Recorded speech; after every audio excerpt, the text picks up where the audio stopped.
Donc bonsoir à tous, je m'appelle Arnaud Van Malberg, je suis ingénieur de formation et je suis consultant sur les thématiques autour de l'adaptation et la résilience des territoires vis-à-vis des changements climatiques. Je vais aujourd'hui vous parler donc de climat, c'est ça qui nous réunit, et je vous remercie de prendre un peu de temps pour justement prendre le temps de se renseigner sur ce que dit la science, sur ces sujets. Et on va commencer, plutôt que de m'introduire avec mes propres mots qui sont un peu pénibles, je vais plutôt laisser aux mots justes de François Gémen et Julia Steinberger qui sont au GIEC et qui vont mieux exprimer ça que moi. Ça se passe de l'image. Ladies and gentlemen, meine Damen und Herren, all the way from Tokyo, Japan, the Yellow Master, Mr. Takeru Ishii.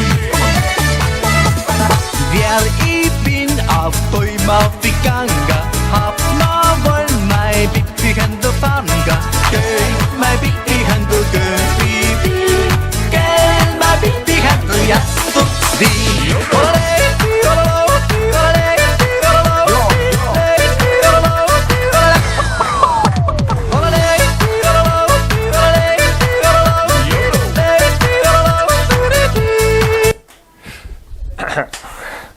Je vais vraiment vous parler de climat, mais je vais vous en parler à la façon d'un conférencier qui fait des conférences chiantes. Je peux faire des conférences chiantes. Si on me le demande, je peux intervenir pour faire des conférences avec un magnifique PowerPoint. Je mettrai mes plus belles chaussures pointues, mon plus beau costume et je tiendrai le langage châtié du consultant.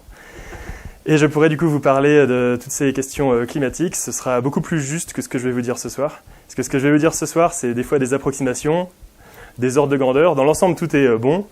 Mais disons que je vais passer sous le chapeau certains détails vis-à-vis de tout ce qui est changement climatique. C'est un sujet qui est assez compliqué, c'est pour ça que je vais me permettre de faire ça. On n'a pas non plus toute la nuit. Pour vous aider, pour le concept d'ordre de grandeur, ce que je vais dire est dans l'ensemble à peu près juste. Pour aider à comprendre, pour m'adapter aussi au public, c'est un peu comme quand on vous dit qu'on va vous donner 50 € de salaire net en vous enlevant 150 € de cotisation patronale et sociale. En ordre de grandeur, on vous a enlevé 100 € de cotisation. Voilà. C'est plus rapide, on arrive au même résultat. Donc, je vais faire une conférence gesticulée où je vais vous parler donc, de questions climatiques qui ne sera pas absolument exacte et qui va en fait utiliser également pas mal mon vécu. Alors, je vais les dire avec mes mots. Il se peut que je parle vite. Certains vont s'en rendre compte. Alors, pour les adeptes de la communication non verbale, vous me faites un truc comme ça, je comprendrai. Pour les adeptes de la communication très violente, vous me faites un truc comme ça et je comprendrai aussi. Et également, dans ma conférence, je vais parler entre autres de morts. Il va y avoir des morts. Il va y avoir du deuil un peu dans ma conférence. Et ça peut peut-être un peu remuer les personnes qui n'y sont pas forcément... qui ont peut-être vécu des choses un peu traumatisantes récemment. Moi-même, ça me touche à chaque fois. C'est terrible, mais c'est très touchant. Donc...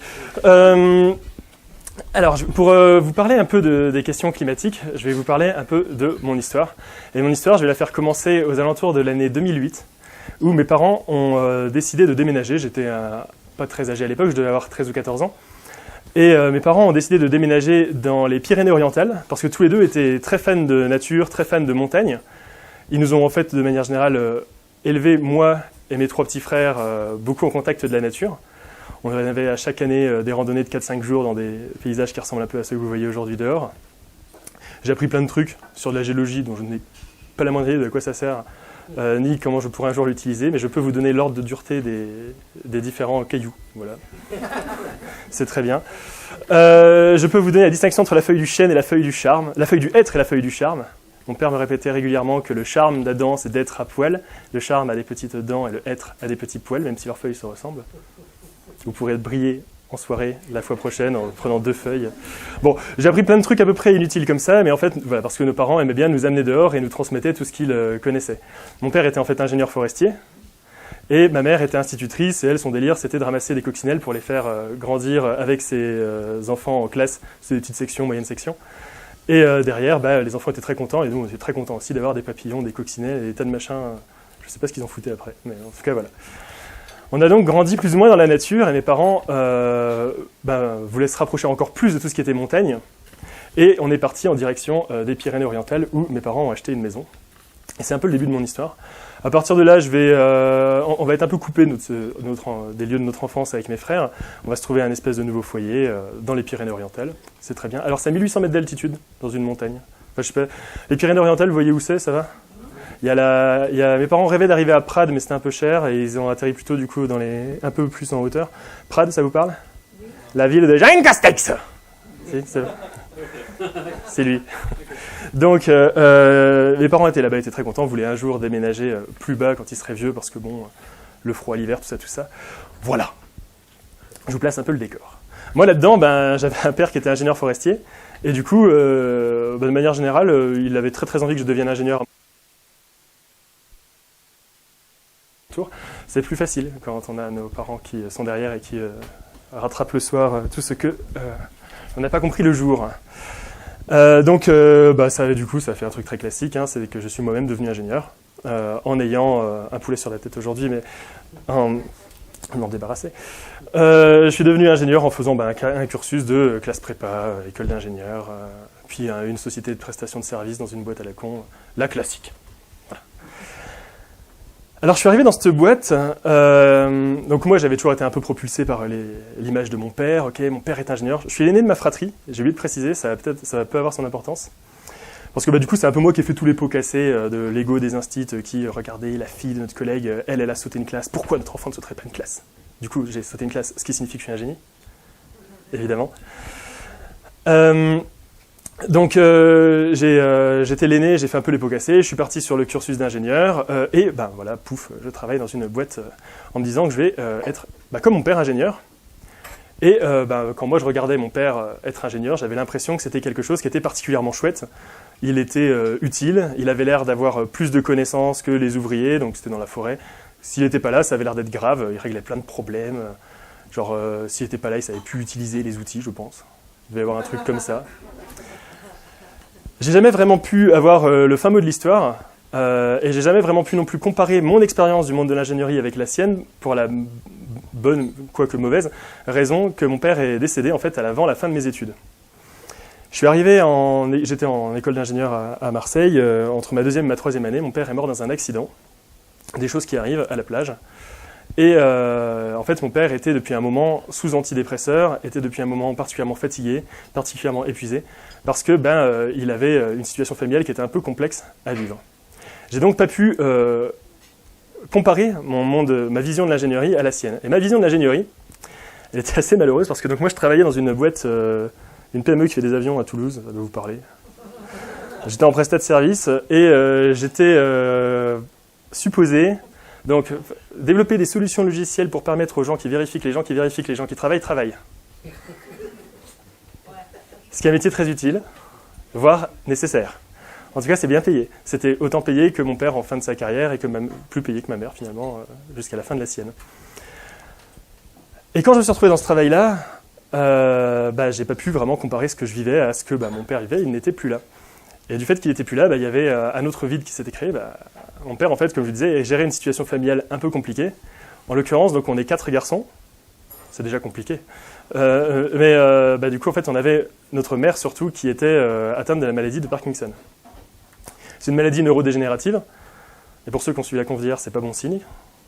Il y a dégénératif ou évolutif. Donc c'est une maladie qui évolue lentement jusqu'à ce que ça aille de moins en moins bien et que ça ne fonctionne même plus du tout. Mon père gérait ça comme il pouvait depuis un certain temps. Et quand il est parti, moi j'étais l'aîné de ma fratrie. J'avais 3 petits frères dont 2 qui étaient mineurs. Et on s'est retrouvés là à se dire comment on gère ça? Et moi je me posais cette question-là quand j'étais derrière mon ordinateur à me faire chier, à faire mon travail inutile. Parce que quand on a des problèmes comme ça en parallèle dans la vie, on s'en cherche d'autres. Et puis quand on est au travail, on y pense. Mais des fois, quand on est au travail, on n'a pas d'autre choix que de faire semblant de bosser ou d'être sur l'ordinateur. On ne peut pas passer des coups de fil pour appeler si le médecin des médicaments psychiatriques de ma mère, l'éducatrice spécialisée qui s'occupe de mon petit frère qui avait 12 ans à l'époque. Non, quand on est derrière un ordinateur, on est supposé faire un minimum semblant de travailler. On ne peut pas être tout le temps en train de s'occuper de sa famille. Du coup, j'ai traîné sur mon ordi. Et que fait un ingénieur qui traîne sur son ordi en s'ennuyant, en cherchant une forme d'échappatoire? Il se trouve d'autres problèmes, et en l'occurrence, ça a été le climat. Donc je vais vous parler ce soir. Si vous doutiez que le climat était un problème avant tout d'ingénieur qui se fait chier, c'était particulièrement mon cas. Mon métier m'ennuyait tellement que j'en étais à un point où j'essayais de maximiser tout le temps que je pouvais passer aux toilettes, appliquant la célèbre doctrine de Lao Tse, je crois, qui disait en son temps que tout temps passé sur le trône ailleurs qu'à ton travail est une insulte à ton temps libre. J'ai maximisé. 138 € tous les mois pour faire caca. Bon. Voilà ce dont je vais vous parler aujourd'hui. Alors, quand je découvre les problèmes climatiques, quand je découvre ce dont il s'agit, un peu l'énormité de la chose, j'en parle d'abord à mes collègues, automatiquement, ça devient mon cercle social principal.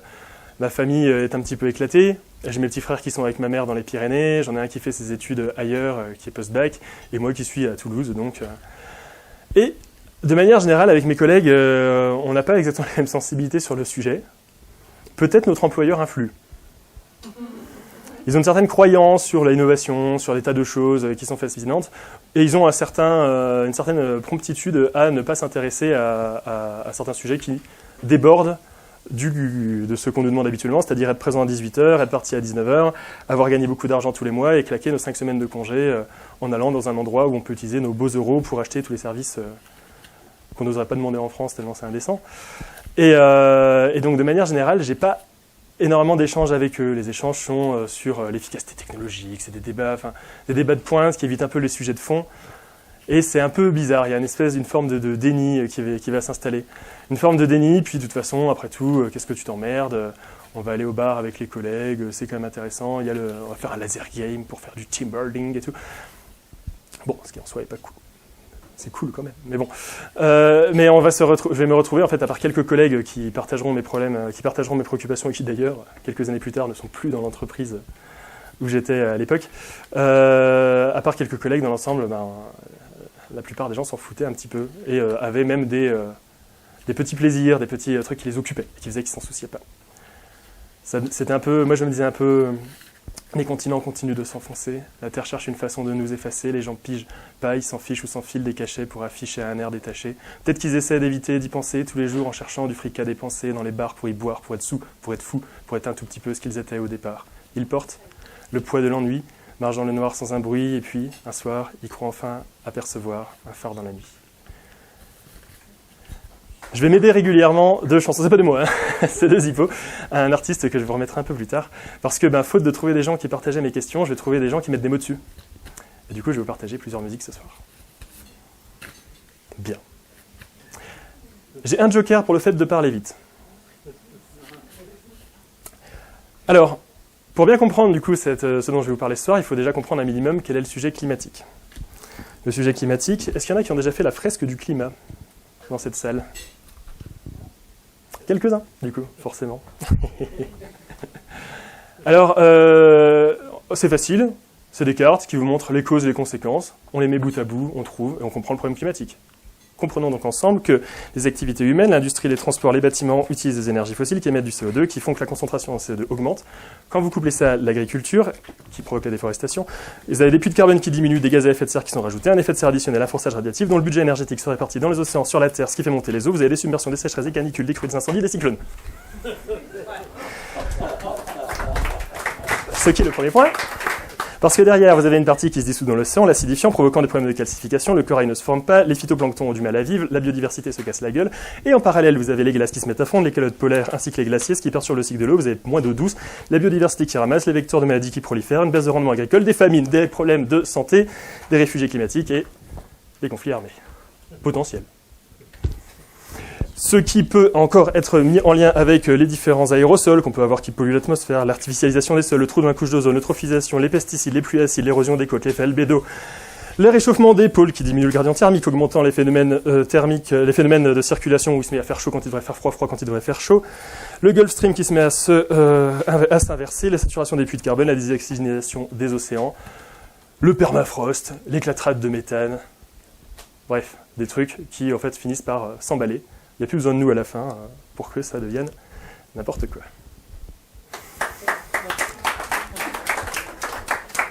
Vous pouvez le refaire avec des professionnels en 3 heures. Évidemment, ce que je veux vous montrer avec ce petit jeu, c'est que c'est un problème complexe. Il y a plein de boucles partout, il y a plein de rétroactions. Quand on a trouvé une solution pour un problème, ça aggrave un autre. C'est un vrai bordel. Et il y a des personnes entières qui dédient leur carrière et ils n'ont jamais vraiment tout compris. Enfin, c'est vraiment particulièrement bluffant. Et quand vous avez des problèmes complexes comme ça, vous avez toujours des personnes qui ont des solutions, qui sont faciles à mettre en œuvre, sur le papier c'est très efficace, et c'est faux. À la fin, ça ne marche pas. Aujourd'hui, il y en a plein qui vous disent qu'on va s'adapter, qu'on va innover, qu'on va faire ce genre de choses. Alors ça, c'est la première partie du problème. C'est le climat. Mais il y a une deuxième crise en parallèle. Je vais m'arrêter à 3. La deuxième, si je vous dessine ceci, vous pensez à... Ouais, vous êtes loin, je suis désolé. Vous voulez que j'avance un peu ? Allez. Alors, il y en a qui me disent des fois un champignon nucléaire et je suis extrêmement déçu. Voilà, j'avais la centrale nucléaire, on n'était pas loin. C'est un arbre. Avec mon grand talent de graphiste, je suis freelance en graphiste et autodidacte. Donc, dans cet arbre, qu'est-ce qu'on peut trouver ? Des fruits, c'est une bonne idée. On en met plusieurs ? Ouais. Des pommes, des poires, des Scooby-Doo, enfin plein de trucs.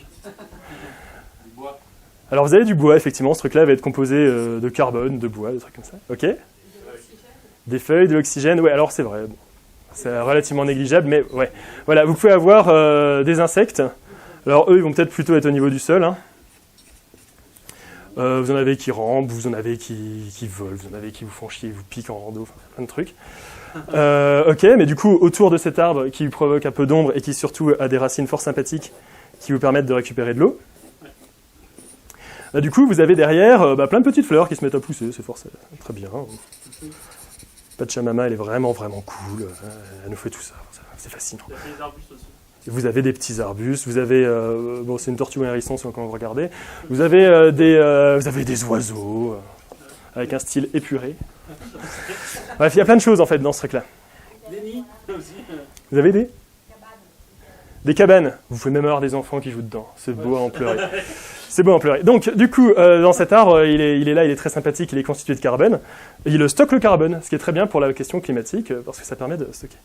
Mais que se passe-t-il si, par exemple, quand il a bien stocké le carbone, vous le coupez pour faire autre chose, parce que comme ça, le stock carbone, vous allez le mettre ailleurs. Que se passe-t-il si vous coupez l'arbre ? Alors ça dépend ce que vous en faites. Si vous le brûlez, il va libérer le carbone. Si vous le laissez se décomposer, il va libérer le carbone. Non, mais surtout pour tout le reste qu'on vient de dessiner là. Et ouais, qui vivait dans l'arbre ? Les oiseaux, qui du coup dégagent. Que mangeaient les oiseaux ? Les insectes, qui quant à eux prolifèrent, ainsi que les petits mammifères, qui également, s'ils n'ont plus d'oiseaux pour les bouffer, peuvent se mettre à proliférer. Si ça rappelle à des agriculteurs la question du remembrement, c'est normal. Que se passe-t-il du coup si vous avez par exemple plus d'arbres, plus ce truc-là, potentiellement les insectes se mettent à bouffer tout ce qui passe, voire juste vous n'avez plus la capacité de remonter la flotte, vous avez tout le reste qui s'effondre, puis quand il n'y a plus rien, de toute façon les insectes ils finissent aussi par y passer. Ah oui, quoi, il n'y a plus de fruits, il n'y a plus de... Ils en vivent, ils en mangent, il y a plein de choses qui interviennent. Donc un arbre, qui est vu de manière très générale comme un moyen de capter du carbone, ça reste aussi un écosystème. Une pièce un peu centrale dans un écosystème. Et en fait, il y a une crise de la biodiversité, il y a une crise du vivant qui est considérable, qui a également des conséquences pas très sympathiques. Ça va plutôt être des zoonoses, on a eu un bel exemple il y a 2 ans, le Covid. Zoonoses, c'est les maladies transmises par les animaux. Ça va être la capacité à produire de la nourriture, ça va être des problèmes de stress hydrique, ça va être des problèmes de perte de fertilité des sols, ça va être... c'est d'autres trucs qui ne sont pas exactement en lien avec le climat, mais qui existent autant. Et notez que ça n'a aucun rapport avec comment vous avez coupé l'arbre. Hein. S'il a été coupé avec une tronçonneuse recyclée nourrie au panneau solaire rechargeable...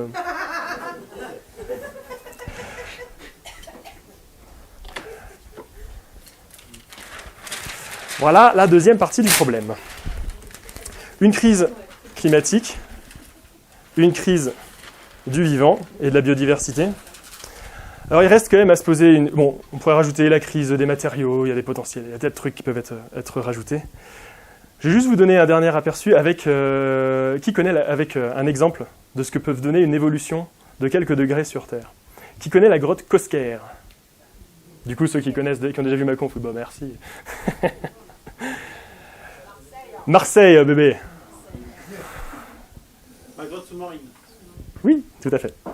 C'est elle. Alors je vais faire appel à votre plus grande imagination pour compenser mon absence de talent.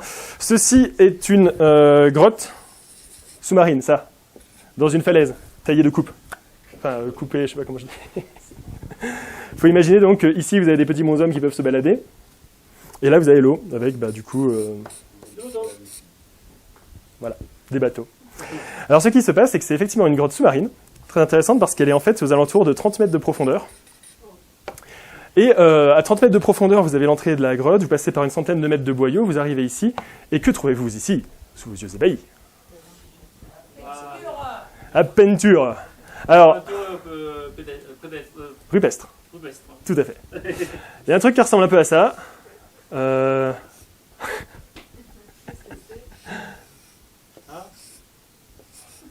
En gros, c'est un avion supersonique, effectivement, vous avez reconnu. Non, c'est évidemment un pingouin. Mais le pire, c'est que j'ai essayé de m'améliorer. J'ai une copine qui m'a fait des remarques en me disant « mais il ressemble pas du tout à comment tu dessines ». J'ai essayé, mais c'est vraiment une catastrophe. Et l'autre truc que vous pouvez trouver dans la grotte Cosquer, c'est quelque chose qui ressemble à ça.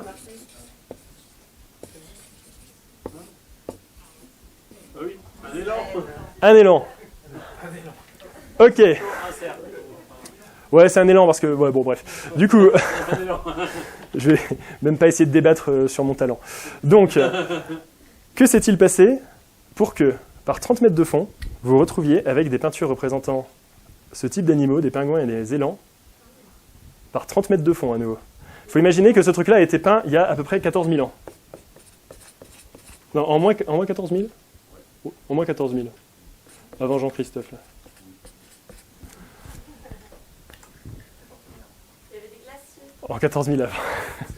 Oui, du coup, moins par moins, ça fait plus, effectivement. Il y avait des glaciers. Ouais, alors, non, enfin, on peut avoir plusieurs hypothèses. Le glacier, ça vous va vraiment ? Vous dites que comme il y avait des glaciers... Ça me paraît logique. Non, c'est non. des pingouins. Non. Ouais, il y avait un glacier à l'époque ici. Mais c'est simplement que l'eau a augmenté. L'eau a augmenté, ça fait beaucoup quand même. Ouais, ça va. Bon, effectivement, c'est ça. En fait, en 14 000 avant Jean-Claude, là, on avait 4 degrés et demi de différence. La première hypothèse pouvait être qu'effectivement, vous avez un homme préhistorique qui a plongé, qui s'est dit que, oh, une grotte. C'est cool, il avait son âme d'enfant, il avait des bougies portables en LED. Et il s'est dit qu'il allait peindre les animaux croisés lors de son Erasmus en Norvège dessus. L'autre étant évidemment que c'était pas à ce niveau-là qu'était l'eau. Et effectivement, le niveau de la flotte était beaucoup plus bas. Alors beaucoup plus bas à quel point d'après vous ? 4 degrés et demi de différence, à quel point le niveau de la mer était plus bas ? Au moins de 30 mètres.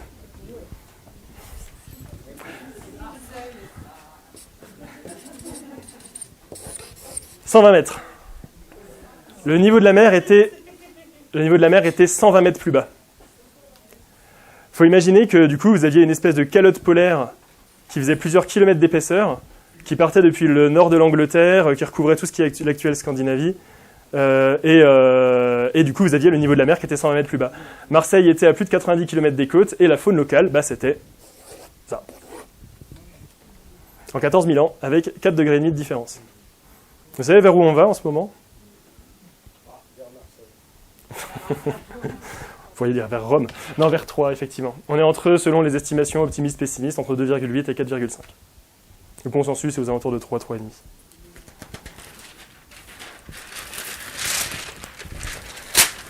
Voilà ce que moi je comprends pendant que je suis dans mon boulot en tant qu'ingénieur. Et là, je me dis, ça va quand même provoquer 2-3 problèmes. Si on arrive à faire fondre, et c'est parti pour la totalité du Groenland, il y a 7 mètres de flotte en plus sur Terre. 7 mètres, ça change un peu la carte. Si on arrive à faire fondre l'Antarctique, il y a 60 mètres de plus sur Terre. Ça peut faire beaucoup. On n'a pas l'air très préparé. On n'a pas l'air très préparé, mais vous en avez toujours pour vous dire oui, mais on va innover, et puis du coup, on va trouver des solutions. C'est génial. On est suffisamment haut. Je découvre ça, et moi, automatiquement, ça m'interpelle, je partage avec mes frères. On a d'autres sujets de préoccupation, mais voilà, on va découvrir un peu tous ces sujets, on va voir un peu comment on peut s'adapter. Moi, en me questionnant sur le sens de mon propre métier, automatiquement, je vais questionner mes frères pour leurs propres choix qui vont suivre. C'est à peu près inévitable. Et sachant qu'à l'époque, on avait quand même plein de problèmes, plein d'autres sujets. C'était un peu compliqué. Bonjour Arnaud, je vous appelle par rapport à vos frères. Ouais, c'est encore très difficile pour eux. Vincent quitte souvent les cours en pleurs, on n'arrive pas vraiment à suivre. Peut-être envisager un redoublement pour lui. Les gars, hier Vincent il a été viré de la maison par la maman, ça devient vraiment chaud. Il y avait 1 mètre de neige dehors, il est parti pendant 2 heures. Ok, les grands-parents m'ont aidé, vous allez tous les deux aller à l'internat. Le proviseur est ok, on a un copain proviseur, un copain de papa qui a fait une lettre pour appuyer. Normalement vous partez à partir de la Toussaint. Je vais prendre un jour de congé, je vais accompagner la maman voir un euro à Perpignan, qu'on comprenne un peu mieux ce qu'elle a. Ah, t'as plus de jours de congé? Oh ben moi avec Steph, on va partir 3 semaines en Thaïlande, ça va être ouf, on va enfin pouvoir un peu se profiter, ça fait 6 mois qu'on bosse. J'ai de l'assurance dans l'attitude. Des parents absents et riches, une belle voiture, un nom à particules. Je manipule tout le monde, j'y n'irai pas sous le pont. Si je manque d'amis, si je manque d'amour, bah j'en achète bouffon. J'arrêterai de bouffer quand j'ai tout fait, moi j'ai tout fait, j'ai du tout fait. J'ai pas besoin d'affection, regarde, j'ai tout le reste. Mon père pense que j'étudie le droit, mais je me déclingue le faussaire. Et je rêve de l'héritage avec un peu d'herbe, un peu de cesse. Pauvre roi est riche, mais il n'a rien à offrir. Pauvre roi d'un désert, d'un royaume vide. Pauvre roi, il rêvait pas de ce mode de vie. Pauvre roi, tout le monde l'admire, tout le monde se moque de lui. Pauvre roi est riche, mais il n'a rien à offrir. Pauvre roi, d'un désert, d'un royaume vide. Pauvre roi, il rêvait pas de ce mode de vie. Pauvre roi, tout le monde l'admire, tout le monde se moque de lui. On va coupler cette conférence d'un petit blind test, vous connaissez? C'est de qui? Hugo TSR. Ouais, Hugo TSR. Alors là, j'étais consultant en informatique. Je peux du coup expertiser votre besoin d'expertise en tant que gagnante de ce blind test. N'hésitez pas à venir. Vers où on va? Vers où on va? Vers où finalement les gens comme moi, les ingénieurs, participent à nous amener. Et vers où, a priori, ça ne vous inquiète pas spécialement. Mais en plus de vers où on va, il faut déjà savoir un peu d'où on part. Alors d'où on part? Si je vous dis charbon, vous pensez à quoi? Révolution industrielle. Des grandes usines avec des voitures bizarres, des trucs... Le coton peut-être, non même. Les locomotives. Moi, je pensais aux mines. Aux mines de charbon, c'est vrai. Le charbon, on pense en général à la révolution industrielle, effectivement. Admettons que ceci... Allez, j'en rajoute un peu pour la forme. Ceci, c'est la consommation de charbon qu'on avait en 1950. À l'époque, quand vous regardez toutes les sources carbonées, 80% de ce qui est utilisé, 80% de l'énergie utilisée, c'est du carboné. Et près de 60%, c'est du charbon. Aujourd'hui, d'après vous, le charbon, plus, moins, je vais vous donner un indice. On en avait à peu près 60%, maintenant on est descendu, on n'est plus qu'à 27%. Bah, mais attendu, j'ai dit qu'on a descendu le pourcentage, voyons. Entre 1950 et 2019, pour les chiffres que j'avais récupérés, effectivement, plus. Combien de fois plus? 5 fois plus. Alors en 1950, qu'on s'entende bien, on ne vivait pas avec des pots de bêtes. On avait l'électricité, on avait déjà un certain confort matériel, on était déjà capable de faire sauter des bombes atomiques et de se tirer dessus avec des orgues de Staline. Certains niveaux technologiques. Et pourtant, le charbon, ça a continué d'augmenter. Déjà à l'époque, on en consommait beaucoup, on en consomme encore plus maintenant. Mais qu'est-ce qui s'est passé à côté? Pourquoi le charbon il a baissé en pourcentage? Nucléaire, pétrole, gaz. Ouais. Rajoutez le pétrole. Rajoutez le gaz. On est toujours à peu près à 80%. Et ce qui s'est passé entre les deux, c'est que du coup, on s'est mis à consommer énormément. Alors, les pourcentages, c'est génial, parce qu'on a l'impression que maintenant, il y a 2, 3, 5, 10%, si on regarde l'hydroélectrique, le nucléaire, tous les bazars, on a l'impression qu'il y a des pourcentages qui apparaissent et qui remplacent le reste, mais ça ne remplace rien du tout. Les pourcentages, il faut vraiment faire gaffe. J'ai appris pour les techniques de communication, pour animer cet atelier incroyable, que 96% des phrases contenant des pourcentages avaient un impact positif sur l'audience.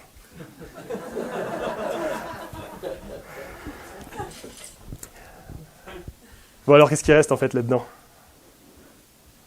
Là, je vous ai mis le gaz, le charbon, le pétrole. Les énergies renouvelables. Ouais. Allez. Il y a quoi comme énergie renouvelable? Les panneaux solaires? Eh, je vous fais un package. On met ensemble le solaire thermodynamique, le solaire photoélectrique, le marémoteur, la géothermie, l'hydrolien, l'éolien offshore. Ensuite, le nucléaire. Ok. Ceux qui permettent de fabriquer les voitures électriques. Ah bah c'est principalement charbon et gaz. Il en reste deux. Le bois, oui. Alors lui on l'oublie, mais en vrai on utilise encore beaucoup de bois pour se cuisiner, pour chauffer. C'est plus que le nucléaire ou plus que l'hydroélectrique. Et le dernier, je viens de le dire, l'hydro. Une grosse filière, un peu plus grosse, l'hydroélectrique, pardon, oui, l'hydraulique. Un peu plus gros que le nucléaire. Voilà, on avait un mix à 80% carboné en 1950, on a un mix à 80% carboné à peu près maintenant. Ça change globalement pas. Par contre, effectivement, vous avez raison, il y a eu la population qui est passée par là. Alors, la population a fait fois combien entre 1950 et maintenant?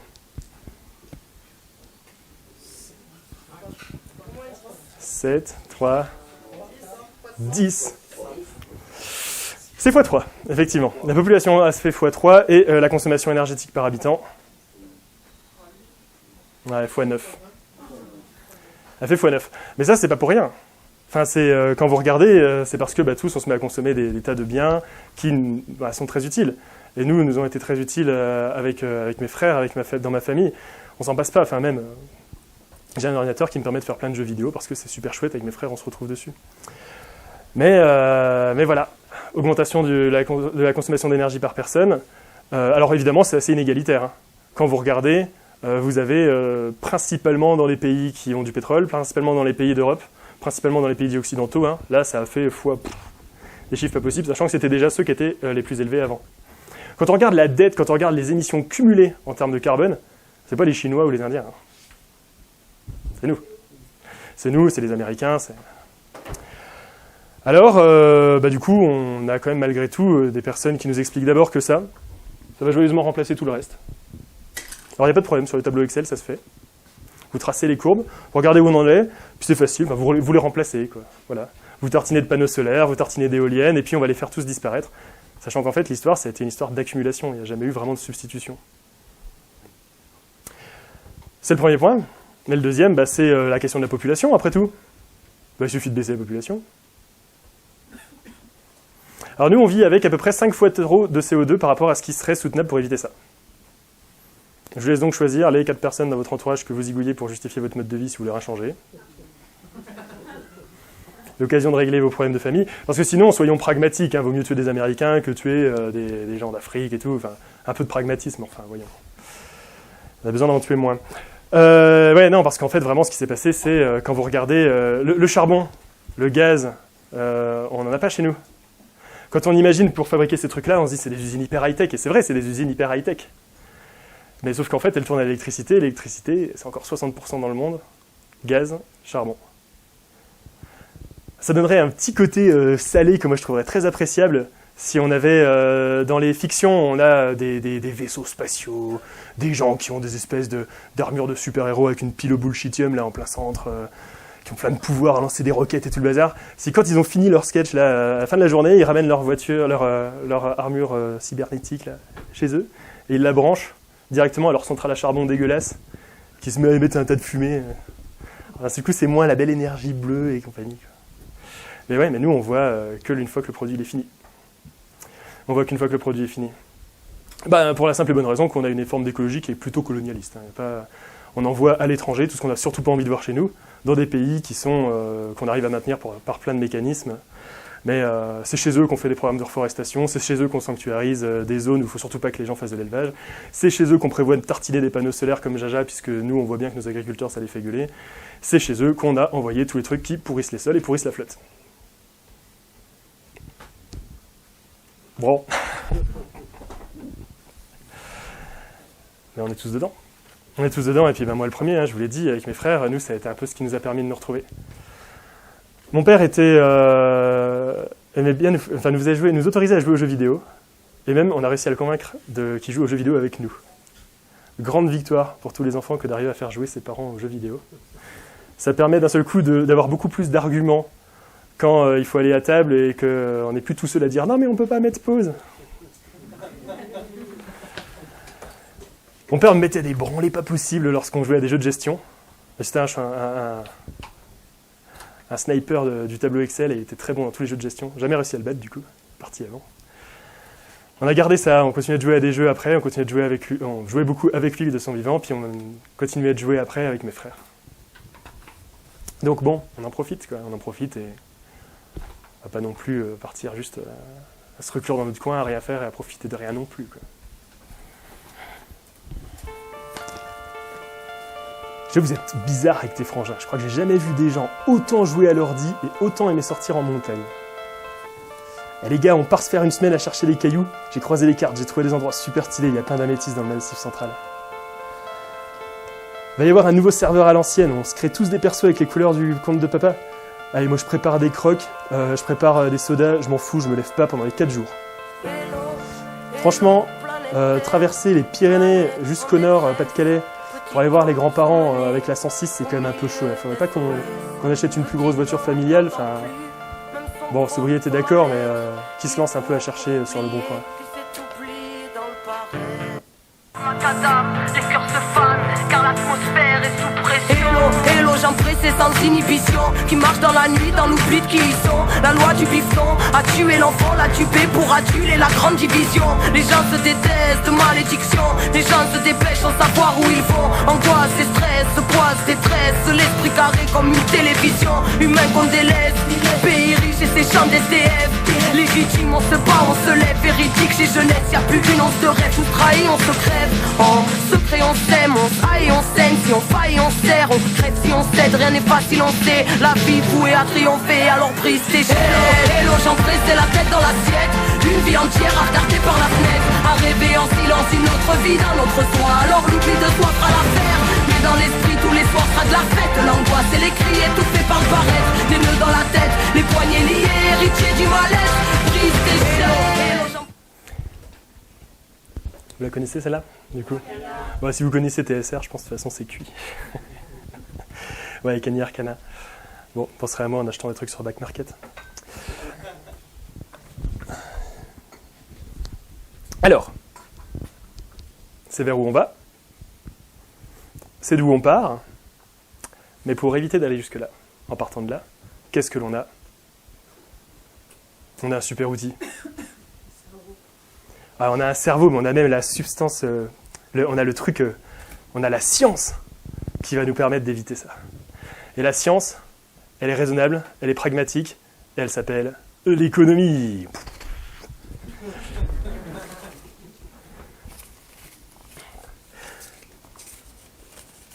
Alors, il faut savoir que l'économie, c'est une science sociale. Hein. Quand vous avez un économiste qui vous dit « il faut faire un truc comme ça », il n'y a pas le choix, c'est en général c'est pas un chercheur. Il n'y a aucun chercheur en sciences sociales qui va vous dire « il faut » ou « un truc est gravé dans le marbre », ça sort d'une science sociale. L'économie.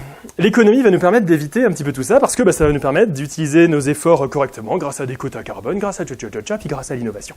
Donc, grâce à tout ça, on va éviter ce bazar-là. Alors l'économie compte plein de trucs parce qu'elle a un outil, en fait elle a un unique indicateur de mesure agrégé qui s'appelle le PIB, Produit Intérieur Brut.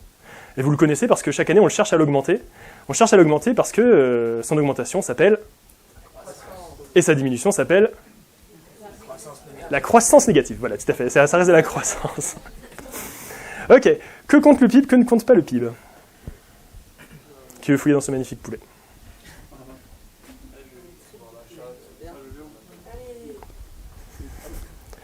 Vous avez plusieurs mots dedans.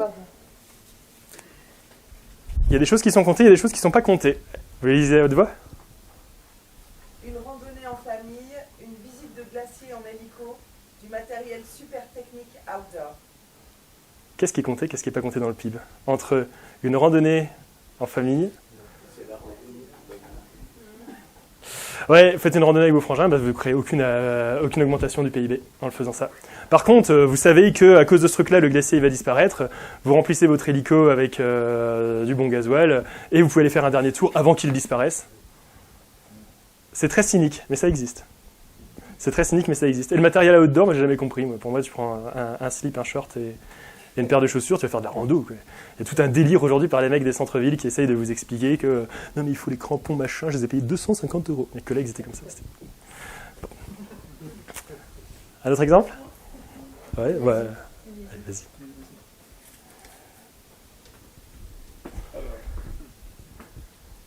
Une assurance, vol de ruche, la pollinisation par les abeilles, des traitements phytosanitaires. Qu'est-ce qui est compté, qu'est-ce qui n'est pas compté? Déjà, vol de ruche. L'assurance vol de ruche, vous payez pour. Et c'est pas de la cotisation. La pollinisation n'est pas comptée, enfin ça dépend. Parce que moi, en fait, du coup, je suis devenu apiculteur, je vous raconterai un peu après, mais on me paye pour poser des ruches dans des endroits où on a tellement flingué la biodiversité que de toute façon, il n'y a plus de pollinisation naturelle. 40 € pour 3 semaines. Par ruche. Donc si on me demande de ramener 80 ruches, ben... Un dernier? Mais du coup, vous avez des économistes qui vont vous dire, mais si les abeilles elles disparaissaient, eh ben, il y aurait presque 120 milliards d'euros qu'il faudrait polliniser à la main. Et ça va faire plein d'activités. Plein d'emplois. Un dernier exemple? La preuve en Chine, il y en a plus. Ouais.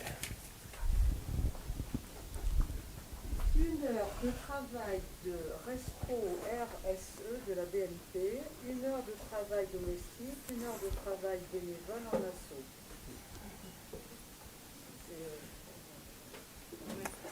Alors, travail domestique, travail en asso, travail d'un responsable de responsabilité sociétale des entreprises. Bah, les deux, bénévole et domestique. Oh, il y avait un piège. Bon, voilà, on a une économie qui compte plein de trucs. Mais surtout, en fait, la destruction des trucs. Et c'est très embêtant. Vous avez un discours d'un président américain, donc pas spécialement un marxiste a priori, qui vous expliquait à la fin d'une longue tirade comme ça où il listait tout ce que comptait le PIB. Les accidents de la route et tous les dégâts matériels sur les voitures qu'il faudra réparer, les problèmes traumatiques qu'il va y avoir et du coup les soins qu'il va falloir apporter, la vente des armes et la réparation des pays une fois qu'on leur est passé dessus. Tout ça c'est compté. N'est pas compté par contre la beauté de la poésie, le fait d'avoir des enfances heureuses, le fait d'avoir des débats respectueux, tous ces trucs-là ne sont pas comptés. En gros, il concluait comme ça, le PIB compte tout, sauf ce qui fait que la vie vaut la peine d'être vécue. Bon, c'est Kennedy, il s'est fait tuer depuis. Oui, mais bon, vous avez des économistes qui sont là pour vous expliquer que si, ça va très très bien se passer. Alors si, ça va très bien se passer. Connaissez-vous William Nordhaus? William Nordhaus est un économiste, prix Nobel d'économie même, donc prix d'Alfred Nobel, prix à la mémoire d'Alfred Nobel, enfin il n'y a pas vraiment de prix d'économie. C'est le premier dans les années 80 à s'être, ou 70-80, à s'être posé la question des impacts du changement climatique sur les systèmes économiques. Il se pose la question, puis il va faire des calculs, il va mettre plein d'hypothèses, il va faire des trucs, il y aura des maths partout, c'est fascinant. Vous allez regarder ça, il y a des équations et tout, c'est hyper intelligent. Et ces équations, elles vont vous permettre de comprendre, enfin de faire des calculs et de projeter, ok, que se passe-t-il sur la belle planète Terre si vous augmentez la température, que se passe-t-il au niveau des pourcentages de PIB? Donc on s'entend bien, si j'augmente par exemple de 1 degré, la croissance du PIB, est-ce qu'elle est positive, négative, très négative, d'après vous? Très positive, pourquoi donc? Le tourisme. On peut imaginer plein de choses. Du reste, je suis pas dans la tête du gars. Bon, après, à l'époque, il faisait des calculs quand même qui étaient assez discutables. Du genre, si ça tue des Africains, de toute façon, les Africains, ils produisent rien. Donc, bon, comme ça, c'est réglé. C'est dans les années 90 que le GIEC a commencé à arrêter d'avoir des raisonnements comme ça, où ils indexaient la valeur de la vie des gens sur la production du pays. Ils ont mis du temps, quand même. En tout cas, pour 1 degré, bah, effectivement, on augmente un peu la température. On augmente un peu partout. Oui, alors la température, merci Sherlock. On augmente surtout un peu la production du pays. Alors pourquoi? On peut imaginer plein de choses. Il y a besoin de mettre plus de clim pour les ingénieurs consultants en consulting qui sont en train de consulter. Voilà. Donc ils sont là derrière l'ordinateur, ils ont besoin de clim. Il va bien falloir qu'ils achètent des clims, alors que s'il faisait moins chaud, ils ne les achèteraient pas. Pour 2 degrés? Encore plus. Pour 3 degrés? Encore plus. Pour 3,5 degrés, on atteint le maximum, l'optimum. Idéalement, un réchauffement climatique de 3,5 degrés permettrait d'augmenter le PIB de manière optimale, parce qu'au-dessus, c'est pénible. Il y a quand même des incendies, des canicules, des rendements agricoles qui se cassent la gueule, des trucs, c'est un peu chiant. Donc ça finit quand même par descendre, et notre brave homme nous explique qu'à plus 6 degrés, on a perdu 9% de croissance. Pardon, j'ai oublié de préciser, ça c'est dans une hypothèse où la croissance elle est 2% par an. Continue, il n'y a même pas débat, ça c'est une évidence pour un économiste, la croissance elle augmente. Donc du coup, si je résume, si on fait rien, en 2100, on a eu 90 et quelques pourcents de croissance. Si jamais on se prend le changement climatique, on n'en a eu que 81%. C'est dommage, hein, à hauteur de 6 degrés. Et si jamais on est à l'optimum de 3,5 degrés, on serait à 96%, un truc comme ça. 90% d'augmentation du PIB en ayant plus 6 degrés. Je vous rappelle, hein, plus 6 degrés, vous avez quand même réussi à mettre 70 mètres de flotte sur Terre. Vous n'avez plus à bouffer. Il n'y a plus de biodiversité. Il y a plein de problèmes à plus 6 degrés. Mais non, on est tranquillement en train d'augmenter le PIB de 80%. Je ne sais pas comment on arrive à ces raisonnements. Peut-être qu'il se dit, au pire, c'est quoi, les gens ne peuvent pas manger. Ouais, mais ça amène les gens à faire plus d'études pour qu'après ils travaillent plus dans des cabinets de conseil et que du coup ils créent plus de PIB. Parce qu'après tout, c'est bien connu, manger, c'est juste un petit pourcent du PIB. Si on l'a plus, c'est pas très grave. C'est le genre de raisonnement, vous vous dites, je suis coureur, mon pied fait 3% de mon poids. Si j'enlève mon pied, je courrai 3% moins vite. Ça marche pas comme ça. Ça marche pas comme ça, mais pour autant, il a eu le prix Nobel. Hein, pour ça. Et c'est le premier à s'y être intéressé aussi. Donc il faut voir... Alors aujourd'hui, quand on regarde un peu les hypothèses de ces modèles-là, c'est fascinant parce qu'il y a des petites astérix vous disant qu'est-ce qui est compté et qu'est-ce qui n'est pas compté. Alors un exemple très bête, mais ça vaut quoi? Qu'est-ce que ça vaut ce truc-là, l'arbre? Est-ce que ça vaut le prix de la tonne de carbone qui est séquestrée à l'intérieur? Est-ce que ça vaut la valeur des fruits produits sur lesquels on fait une intégrale pendant 60 ans en disant qu'il vit 60 ans? On peut faire plein de raisonnements très compliqués. Hein. Est-ce que ça vaut la catastrophe climatique qui l'évitera parce que s'il est présent, il empêche un éboulement, alors que s'il n'est pas présent, il y a un éboulement qui se crée? C'est quoi sa valeur? On n'en sait rien. Alors on donne une valeur un peu arbitraire et on laisse le modèle se débrouiller. Ce qui fait que dans les modèles comme celui qu'a fait Nordhaus, vous avez une petite astérix disant notre modèle n'a pas tenu compte de... Puis là vous avez la liste de ceux dont ça n'a pas tenu compte. Alors les journaux c'est juste 90% de pays. Et vraiment c'est ça, enfin, les gars ne tenaient pas compte d'un tas de choses, la valeur de la barrière de corail, la valeur de le fait de perdre les forêts, etc., etc. Il y a un autre économiste, qui dézingue Nordhaus, en concluant, après une longue tirade, que Nordhaus est probablement un des plus grands criminels de tous les temps, parce qu'il a fait perdre 40 ans à la prise de conscience autour des changements climatiques, qui conclut qu'en gros, un modèle comme ça, c'est un peu comme si vous aviez un gardien de musée, il vous présente un grand squelette de dinosaure, et il vous dit, ce dinosaure a 120 millions d'années et 7 ans. Le gars, il est arrivé il y a 7 ans, on lui a dit il a 120 millions d'années, il a donc 120 millions d'années et 7 ans.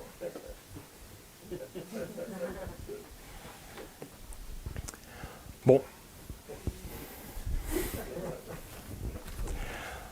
Autant vous dire qu'on navigue un peu à l'aveugle. Puis quand vous avez des grands à la tête de votre pays qui arrivent à vous faire des mesures économiques du genre on va réduire pour tout le monde l'accès à l'énergie à raison de 18 centimes, comme ça a été le cas très récemment, que vous l'utilisiez pour faire la visite touristique au-dessus du glacier en hélico, ou que vous l'utilisiez pour faire des visites à domicile parce que vous êtes infirmière, dans tous les cas c'est pareil, c'est 18 centimes de différence. Autant vous dire que le gouvernail il est un peu pété. Hein. Autant vous dire qu'on ne va pas vraiment prioriser correctement. Mais on compte sur les entreprises pour le faire. On compte sur les entreprises pour le faire parce que c'est dans leur intérêt, personne n'a envie de mourir, c'est compliqué tout ça. Elles vont quand même pas tout laisser se faire foutre en l'air. Alors les entreprises sont prises dans une espèce de contradiction fascinante qui est que eux leur objectif c'est de faire du PIB et l'objectif qu'a priori on essaye de leur imposer c'est d'éviter ça, donc d'arrêter d'utiliser ça, donc d'arrêter de faire du PIB. C'est embêtant. On est un peu coincé. On est un peu coincé et ça s'appelle l'effet Cobra. Alors l'effet Cobra, c'est en Inde, sous domination britannique, vous avez les colons indiens qui ont besoin que les ouvriers indiens aillent travailler pour récolter des ressources, pour ensuite aller ramener ça au cœur du capitalisme de l'époque, qui était donc par là-bas vers l'Angleterre et les Pays-Bas. Pardon. Inde sous domination britannique, donc les colons anglais ont besoin de faire bosser les ouvriers indiens, et donc pour ça ils ont besoin qu'ils soient en bonne santé. Parce que c'est chiant, si les ouvriers meurent, du coup ils peuvent pas aller travailler. C'est très embêtant. Donc ils règlent ça de manière pragmatique, ils se disent, comme les cobras, en l'occurrence en Inde, sont nombreux, et les cobras arrêtent pas de mordre, les gens sont très nombreux, on va mettre une prime, tout cobra qui sera ramené, tout cobra qui sera tué, va ramener de l'argent à la personne qui pointe le cobra, quoi. Alors ça fonctionne. Dans un premier temps, il y a plein de gars qui se ramènent avec des cobras morts, ils sont très contents, ils ont trouvé des cobras, donc ils empochent les primes, c'est parfait. Et ça dure longtemps en fait. Il y a tout le temps des cobras. Parce qu'il y en a des petits malins, ils ont bien compris. L'objectif, c'est pas qu'il y ait moins de cobras dans la nature. L'objectif, c'est de ramener des cobras. Ils les élèvent. Du coup, ils les élèvent. Donc ils les élèvent, ils sont très contents, ils les ramènent, ça ramène plein de sous, puis évidemment, à un moment, le gouvernement s'en rend compte, et se dit, on arrête les conneries, du jour au lendemain, ils arrêtent tout. Du coup, vous avez des mecs qui avaient des fabriques de cobras, enfin des élevages de cobras, qui sont là et qui se disent qu'est-ce que je fais de ça? Autant risquer ma peau avant pour gagner de la thune, pourquoi pas? Autant maintenant non. Du coup, ils les lâchent dans la nature. Bilan des courses, vous avez à peu près autant de cobras à la fin qu'au début. L'effet cobra. L'effet cobra, il prend plein de formes différentes. Quand on regarde par exemple pour les subventions aux énergies solaires en Espagne, il y a eu un cas fascinant où toute l'énergie qui était rachetée en sortant d'une centrale photovoltaïque était achetée à un tarif super intéressant. Du coup, plein de gens qui ont mis des centrales photovoltaïques, garanties par l'État, fascinant, génial, tous les capitalistes du coin étaient contents. Il y en a même, ils ont profité du filon à un point, ils se sont dit, on va installer des centrales et elles vont carrément tourner la nuit. Centrales photoélectriques, donc c'est des centrales solaires qui tournent la nuit. Est-ce que c'est grâce à son incroyable innovation, le libéralisme a réussi à innover, à faire des progrès technologiques qui vont nous sauver? Ils avaient foutu évidemment un groupe électrogène à l'intérieur de la centrale photovoltaïque et ça permettait de produire de l'électricité qui était rachetée très cher par rapport au prix de l'essence pour faire tourner le groupe. Autre exemple d'effet Cobra donc. Qu'est-ce que ça donne l'effet Cobra qui consiste à demander aux entreprises de faire genre de s'intéresser à ça tout en les évaluant sur le PIB? C'est un nom anglais, le greenwashing, l'éco-blanchissement, comme en bon français ou en québécois. Alors l'éco-blanchissement, ça c'est assez fascinant. Donc vous avez des entreprises qui donc essayent de vous faire croire que elles agissent véritablement sur ça, pour éviter ça, et que du coup il faut acheter près d'elles. Mais parce que fondamentalement, le but c'est de vous faire acheter. Pas vraiment d'autre débat. C'est très con comme système, mais voilà. Il s'agirait de dire qu'on arrête tout ça, donc on diminue la quantité de biens qu'on vend. Ils ne pourront pas vous faire acheter des trucs. Compliqué. Alors ça donne ce genre de petites choses. Zoup. EasyJet, elle est un peu loin pour vous, je vais vous la lire. EasyJet qui donc dit notre ambition, des vols zéro émission de CO2 d'ici 2050. Pour atteindre cet objectif, nous collaborons avec Airbus et Wright Electric au développement d'avions dont les vols permettront zéro émission de CO2. Nous nous engageons à vous accueillir à bord de ces avions zéro émission dès que les technologies innovantes nous le permettent. C'est courageux. J'applaudis des pieds et des mains. Je veux dire, c'est. D'ailleurs, moi, si je deviens un jour milliardaire, je m'engage à vous donner à tous 1 million d'euros. N'hésitez donc pas à me donner plein d'argent dans cette petite boîte et à soutenir Lily. Il n'y a pas de. Je suis sympa quand même. Puis vous pourrez faire un effort. Bon. Ça donne aussi des trucs comme ça. Donc là, c'est un tweet du groupe ADP, Aéroport de Paris. Stop aux idées reçues sur le transport aérien. Nous sommes engagés pour la neutralité carbone en 2030. En 2018, aux aéroports de Paris, notre production d'énergie renouvelable a satisfait 15% de nos besoins et 65% de notre électricité consommée était verte. Électricité verte. Donc ils mettent en dessous 2030 objectif neutralité carbone et 2050 objectif zéro émission. C'est bizarre, ça fait pas un peu redondance? Qu'est-ce qui s'est passé? Parce qu'en fait, ils ont bien réfléchi. C'est l'aéroport de Paris qui donc se sont dit, on regarde tout. On regarde le transpalette électrique qui amène les bagages, on regarde la machine à café, on regarde les ordinateurs de Karine Alaconta et de Georges. Ils ont tout regardé, ils ont tout mis bout à bout, ils se sont dit, ok, à la fin, on arrivera à compenser. Ils ont oublié un truc. Les avions. C'est l'aéroport de Paris, c'est pas une compagnie aérienne. Bon, vous en avez plein, de toute façon, on pourrait les tourner pendant longtemps. Là, vous avez le bioéthanol, avec les centaines de millions d'investissements, des emplois créés, production non délocalisable, la betterave, une réserve inépuisable d'énergie renouvelable avec des biochamps pour faire du bioéthanol, avec des biopesticides bien entendu, qui seront biocompensés sans doute, et c'est du biofoutage de gueule. Butagaz, donc là c'est carrément du gaz naturel, hein. Ça veut dire gaz fossile. Ça c'est la même chose, mais je ne sais pas pourquoi ils ont gardé naturel. Qui vous explique qu'une bouteille achetée, c'est un geste pour la planète. Ce geste. Bon, on pourrait, voilà, liquider.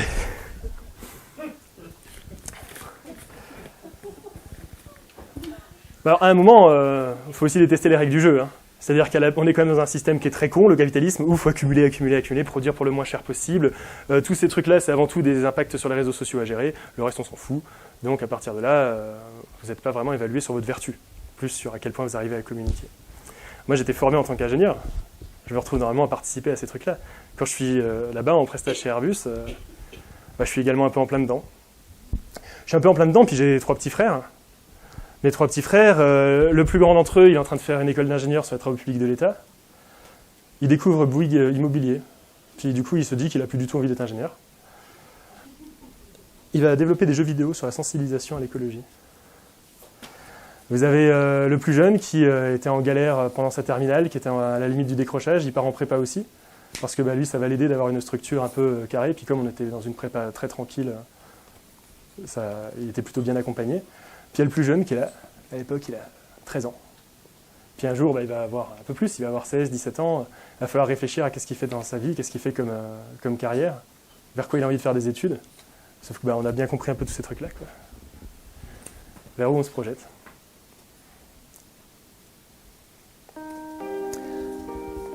Vous savez, si moi ou votre mère on disparaissait, au moins normalement vous ne devriez plus avoir de soucis financiers. Bon, moi je comprends pas, franchement vu les musiques que t'écoutes, et je comprends pas que ça te fasse pas tilt. T'as vraiment juste envie de travailler et d'avoir un salaire. Vos sujets écolo ils m'inquiètent un peu quand même, j'ai peur qu'à la longue ça nous éloigne et que ça fragmente la fratrie. Bon, l'année prochaine tu passes post-bac, moi je suis d'avis, tu fais comme nous, essaie la prépa. Faut au pire tu changes après ou pendant. Moi j'en sais rien, moi de toute façon voilà les exemples que t'as. Mais tu fais des tableaux Excel pour le tribunal. En fait, tu kiffes Excel, tu nous mens. Est-ce que les hommes ont voulu ça? Est-ce qu'ils maîtrisent leur rôle? Ou est-ce que la machine s'est emballée et qu'on a perdu le contrôle? Est-ce qu'il y a encore quelqu'un quelque part qui décide de quelque chose? Ou est-ce qu'on est tous pieds et poings liés en attendant que tout explose?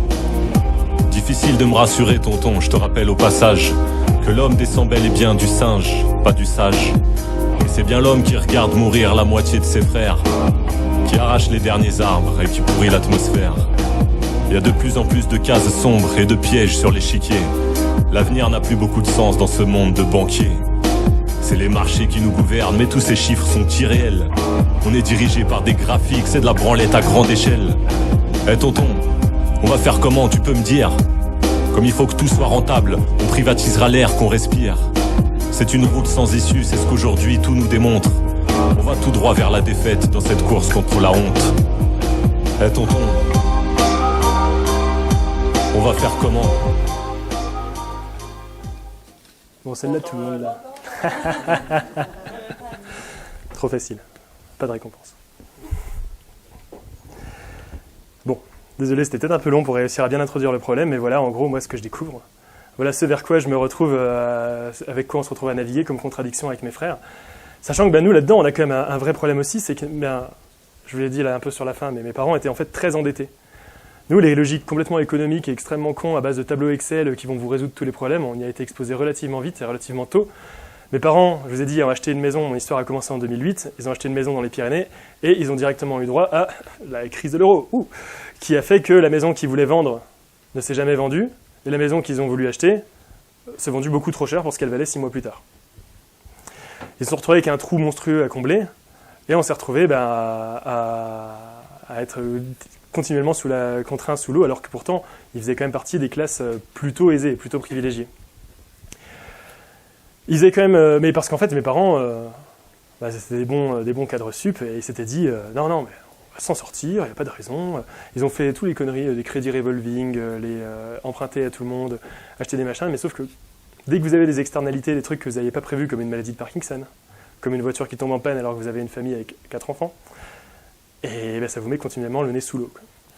Et mes parents ont jusqu'au bout en fait essayé de payer, essayé de faire de sorte que le tableau Excel de leur compte, que leur vie en fait suive le tableau Excel de leur compte, et arrive effectivement à fonctionner. Mon père, il voulait être apiculteur en fait. Ça faisait un moment qu'il voulait se barrer de l'ENF, ça le faisait chier. L'ENF, de toute façon, déjà à l'époque, c'était en train de couler. C'était déjà en train de s'aborder, pardon. Et en fait, il voulait partir, il voulait faire de l'apiculture. Il n'aura jamais pu finalement. Il n'aura jamais pu, mais effectivement, grâce à son décès, on se sera retrouvé à être mis à l'abri du besoin. Mes frères vont tous pouvoir faire des études sans faire des emprunts comme moi, et ça va se passer correctement quoi, pour eux. Ça va se passer correctement pour nous. Du coup, on va être tous les 4, avec mes frères. On va beaucoup reprendre un peu la maison en main, pouvoir de nouveau s'organiser comme on le souhaitait. On va s'occuper du mieux qu'on peut de notre mère qui est atteinte de la maladie de Parkinson et dont la santé décline lentement. Alors à l'époque, je suis toujours sur Toulouse. Je suis toujours sur Toulouse et je vais me barrer en fait de mon travail, tout en restant sur Toulouse. Je vais rester sur Toulouse parce que par rapport à tous ces sujets, par rapport à ce que moi je vois dans notre famille, etc., je me dis, je vais essayer de militer. Et je rejoins du coup les militants climat. Alors en 2017-2018, parmi les militants climat, les thématiques sociales n'étaient pas forcément très prises en compte. Je vais me retrouver plutôt avec des gens qui ont mon profil. Jeunes débauchés, jeunes déserteurs de chez Airbus et compagnie, qui viennent militer quand ils ne sont pas encore en poste. Vous avez près de 50% des gens qui participaient aux marches du climat, les premières, qui sont comme moi, quoi. Alors qu'on n'est pas 50% dans la population. Alors il y a le fait qu'on est en centre-ville automatiquement, donc ça joue. On a principalement ces populations-là. Vous avez quand même des contradictions. 26% des gens qui vont marcher pour le climat vont se retrouver à prendre l'avion dans l'année qui suit. Oh là, prendre l'avion, c'est un peu la seule truc que vous pouvez faire pour flinguer immédiatement votre bilan carbone, quoi. Mais on a plein de solutions, c'est-à-dire que j'en ai plein qui m'expliquent, puis même mes collègues, quand j'étais chez Airbus, oui, mais moi je vais dans mon AMAP, c'était pas encore des AMAP à l'époque, mais je fais des circuits courts, j'achète bio, j'achète ça, donc j'ai bien le droit un coup de temps en temps d'aller faire des vacances un week-end à Marrakech. Ça ne marche pas comme ça, mon lapin, c'est très dommage, je le regrette. Mais du coup, on se retrouve à véhiculer en fait un espèce d'imaginaire que il suffit juste d'acheter bien. Et on finit avec ce genre de choses, dans une revue de vulgarisation scientifique qui m'a été donnée par la fille très éveillée d'un copain gesticulant, qui à 9 ans s'est rendu compte que ça pouvait matcher avec ma conf. Bravo à elle. Où on se pose la bonne question, est-ce que vous êtes plutôt écolo ou plutôt gaspi ? Alors, c'est bien simple, hein, c'est facile, là, les gaspis, puis il y a les écolos. Alors les gaspis, ils sont là en train de faire des espèces de rifts sur leur parking en terre pour aller acheter leur baguette de pain. La clope au bec, parce qu'évidemment, hein, c'est des gaspilles. C'est des gaspilles, c'est eux qui fument. Bon, et du coup, il y en a qui balancent ces déchets par terre. Vous les regardez, ils sont en train de jeter de la fumée par leur fenêtre, la fenêtre de la cheminée de leur maison. Vous avez l'impression qu'ils ont une chaudière à charbon, quoi. Alors que de l'autre côté, chez les écolos, chez les écolos, nous, on respecte la planète. Qu'est-ce qu'on fait ? On met des panneaux solaires. Ça respecte la planète de mettre des panneaux solaires. Qu'est-ce qu'on fait d'autre ? On va au travail à vélo. On va travailler à vélo avec des petits... On achète nos poireaux à la map, du coup, très probablement. On met un stop pub. Alors que là, il s'en fout, lui, il a de ses pubs par terre. Hein, bon. Et ça va loin. Ça va très loin. Ils insistent. Hein. Vous avez, donc, chez les gaspis, elle est en train de bouffer de la glace, sûrement. Ça pourrait être du Nutella, c'est pareil. Elle est en train de bouffer de la glace en laissant le frigo ouvert. Toute la chambre est en bordel. Enfin, c'est terrible. Alors que chez les écolos, qu'est-ce qui se passe là-bas ? Il est en train de travailler déjà. Puis en plus, il a un poster de Georges Brassens. Déjà. Voilà, il remplit ses verres avec les gouttes d'eau qui descendent du robinet. C'est fascinant, ils font tout bien, quoi. Vous pouvez remplacer Gaspi par Prolo, hein, ça revient au même, quoi. Et même là-dedans, enfin, je veux dire, il y a des trucs... moi, ce qui me fascine, c'est ça, les panneaux solaires. J'ai rien contre, hein, je veux dire, il y a pas... Mais genre comme si c'était un acte bon en soi. D'ailleurs, c'est comme le bio, il y a plein de trucs sur lesquels c'est des vraies conneries. Des conneries quasi industrielles. Le panneau solaire, ça reste un espèce d'objet de technologie, mais on ne veut pas les fabriquer chez nous. Du reste, on ne les fabrique pas chez nous. Parce que ça vous coûte une énergie, mais complètement stupide. Alors, ça c'est remboursé sur le temps, hein, mais en attendant, si vous n'avez pas de charbon et pas de pétrole aujourd'hui, plus de panneaux solaires. Enfin, moi, je suis assez fasciné par ça, les énergies renouvelables. Quand vous regardez, c'est des pépites d'high-tech. Mais en fait, les énergies renouvelables ont eu le mérite de réussir à réunir ensemble des écolos et des mecs ultra productivistes, en fait. Et on se retrouve avec ça. Et on va un peu le véhiculer, hein, malheureusement, comme image, parce que en 2019, on va avoir donc moi, j'étais plutôt chez Extinction Rebellion et Alternatiba. On va avoir des militants climat qui vont essayer de se mêler un peu aux militants, en l'occurrence aux Gilets jaunes, et ça va se friter. Ça va se friter, ça va faire des scissions, et on va se retrouver avec une vraie image qui est tout à fait légitime, tout à fait méritée, qu'en fait on méprise complètement des classes sociales qui n'ont pas les moyens d'aller effectivement se dire « Ouais, j'achète mes tomates à 12 € le kilo, ça ne me pose aucun problème, elles sont pleines terre, biodynamiques, que ne sais-je. » Bon, après... il n'y a pas vraiment tout à jeter non plus. Il y a des trucs qui vont beaucoup me déranger là-dedans, mais il y a aussi des choses qui vont être assez intéressantes. Moi, déjà, rien que le fait d'être en fait au contact avec les gens. Moi, j'adorais être au contact avec quand on bloquait avec les militants climat. J'étais au contact avec la population, le public, pour essayer de calmer le jeu. Parce qu'il y en a 2-3, quand vous êtes en train de vous mettre vos armes lock sur la chaussée, ils sont à 2 doigts de se dire, bon, en vrai, il faut à peine le SUV, mais ça va. On peut rouler. Du coup, vous êtes là, normalement, pour essayer de dire non, mais écrasez pas les gens, c'est pas sympa, vraiment, on peut discuter, et puis bon, ils sont prêts à discuter. Alors du coup, quand on discute avec eux, c'est très intéressant, donc on se retrouve à parler un peu de tout ça, avec des gens qui sont pas spécial, déjà qui n'ont pas envie d'en parler, parce qu'à la base, vous les faites chier, et qui, du coup, sont un peu énervés contre nous. Alors j'entends des choses sympathiques, du genre, de toute façon, ces trucs-là, on n'est pas sûr. On n'est pas sûr, moi je connais un scientifique qui dit que, tu connais François Gervais, et autre joyeuseté dans ce genre-là. Je ne me lance pas dans des débats épistémologiques automatiquement, pas avec les gens dans la rue comme ça peut être long et compliqué. Puis la démarche scientifique, c'est complexe, tout le monde n'y comprend pas forcément grand-chose.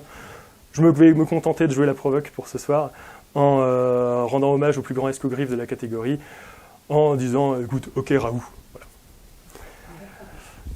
Vous en avez d'autres qui vont vous dire « non mais on n'est pas sûr, parce qu'après tout, on a toujours réussi à s'adapter ». On a toujours réussi à s'adapter. Là, on est sur le même niveau que si je vous dis jusqu'ici, je suis jamais mort, je suis donc a priori mortel. Jusqu'ici, il n'y a aucun risque. Voilà.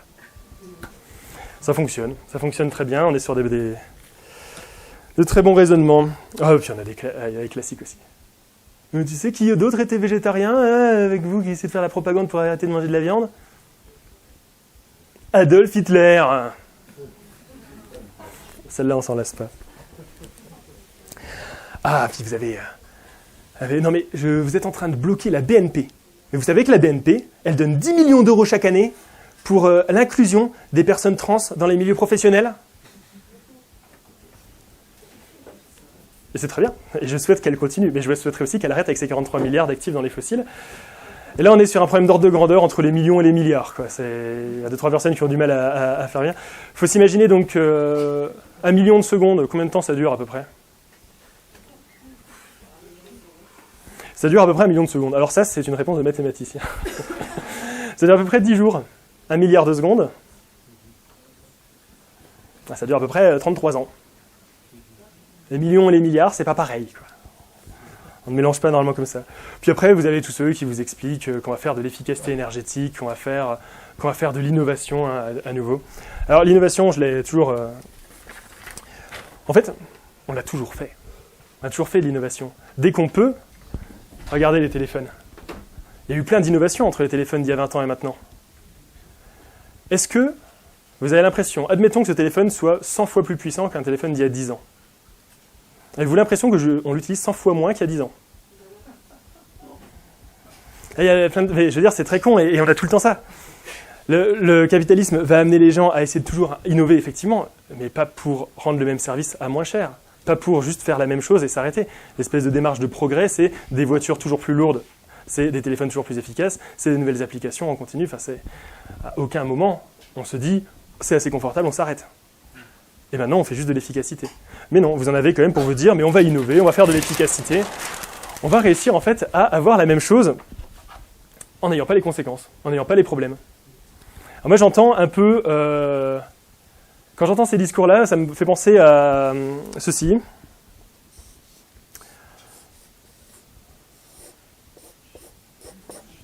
il est moustachu. C'est un chat.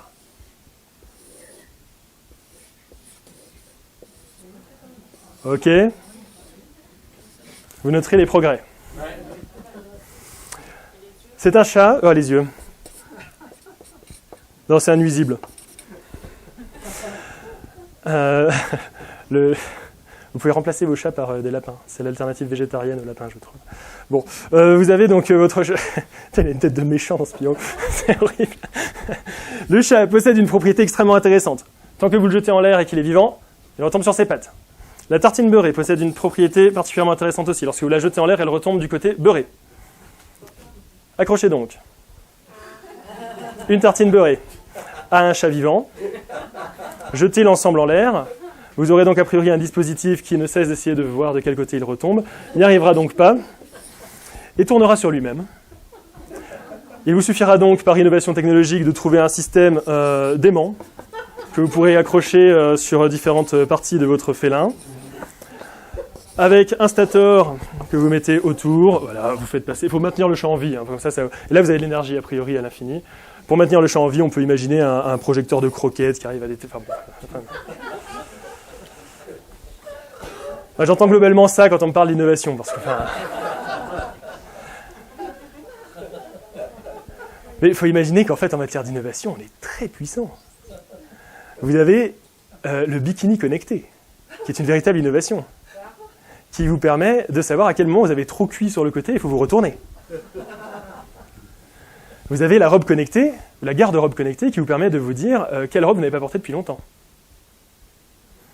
Vous avez des tas de gadgets inutiles, des tas de trucs, enfin c'est des déchets en puissance. Évidemment, jamais vous recyclerez rien de ces trucs-là, et ça rentre aussi dans l'innovation. Du reste, j'ai l'impression que la partie innovante des entreprises et du capitalisme en ce moment consiste surtout à se barrer de tout ce qui va être taxes et compagnie. Ça, ils sont très innovants. Pour le reste, on en restera au chat et à la tartine.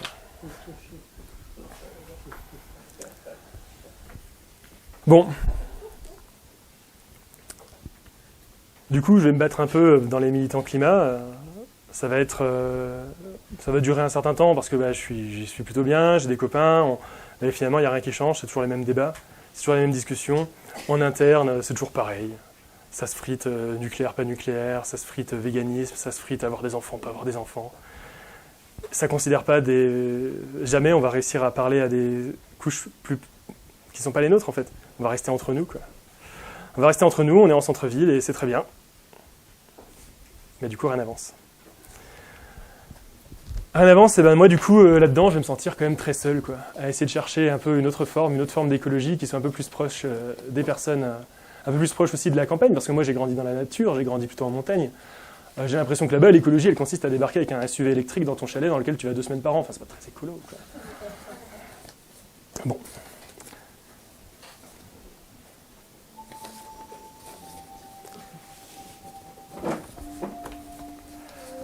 Mais moi, je respecte ce que tu fais, hein, mais par contre, je veux pas me sacrifier pour des gens qui s'en foutent.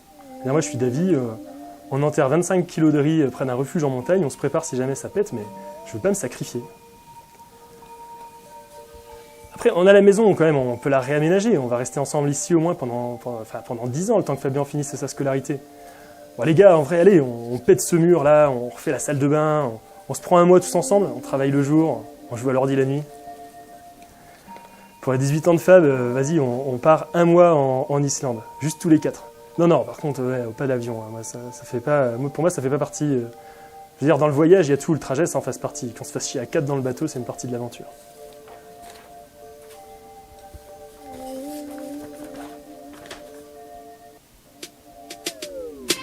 Seul dans la nuit, seul au milieu des gens, des visages, des figures qui se parlent en dehors. Je repars absent, les yeux dans les nuages, des étoiles sous les feux que personne ne reprend. Picole encore, vas-y bois ton salaire, oublie le sol et la pente qu'ils te feront grimper. Je veux pas que le faire tant qu'il vit, tant qu'il hurle, parce que la vie c'est trop court pour s'écouter parler. Désert de pluie, la victoire en dedans, tellement solo dans des foutoirs immenses. Ni là ni absent, je lance un dernier regard. Dernier encart interfère, vas-y. Je déserterai même les déserts, asservis lentement comme ils veulent. Dans les contretemps, sont la brise, nous la horde face au contrevent. Seul désert. Qui la connaît celle-là? Ah. Alors, c'est un copain qui, en écoutant ma conf, me l'a proposé. C'est pas mal. N'hésitez pas à me partager vos musiques. C'est Lucio Bukowski, avec Arm. Et bon. Parce qu'en fait, je vais me retrouver très seul en fait, en montagne. Alors, vous me direz, tu t'attendais à quoi, Einstein? C'est-à-dire, tu pars te casser tout seul en montagne, tu te retrouves seul. Bon. Effectivement. Alors, je vais me barrer en montagne, mais je vais avoir plusieurs bonnes raisons de le faire. En fait, comme je vous disais, mon père voulait être apiculteur, je vais reprendre des ruches et je vais aller m'occuper d'elles en montagne. Ça va être sympa, je vais découvrir d'autres aspects, je vais devoir un peu plus sympathiser avec mes voisins aussi, qui sont là depuis pour certains des dizaines d'années, qui ont vu plein de choses, et c'est vachement cool. Je vais m'occuper de mon petit frère, qui était à l'époque au lycée, et qui, du coup même, je vais l'avoir en classe, puisqu'il s'avère qu'en revenant dans les Pyrénées-Orientales, je vais devenir prof. En fait, ça va être une vraie chute. À la base, j'étais ingénieur, je deviens chômeur, je passe un jour au RSA, puis je finis prof.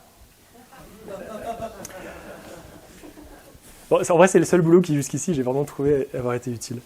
Donc c'est un peu gratuit, je vous aime les profs. Mais du coup, je vais remonter dans les montagnes. Je vais me retrouver tout seul et très isolé finalement de tout ce qui va être lutte. Je l'ai un peu cherché. Mais il faut aussi voir que je suis paumé à cette époque. Moi, j'ai rien du tout. J'ai rien du tout et en fait, là-bas, j'ai malgré tout un peu interrogé les gens autour de moi, essayer de comprendre en fait comment ils voient un peu tout ce qui est militant écolo, comment ils voient un peu tous les gens qui viennent des villes. Alors moi, c'est un peu différent, tu vois, t'es parti pour faire tes études, tu reviens, on t'accepte. Mais de manière générale, quand on débarque avec des idées un peu écolo dans des milieux ruraux, on peut avoir 2-3 surprises. On peut avoir 2-3 surprises, dont une que je vais arriver assez vite, c'est les clichés sur les écolos. Alors des clichés sur les écolos, il y en a beaucoup. Des débats infaisables type chasse et compagnie sur lesquels ça part à l'émotionnel et à la foire à l'empoigne, ça va très vite. Il y en a plein. Et je vais comprendre aussi d'où ça vient tout ça. Il y en a ici qui lisent Le Point.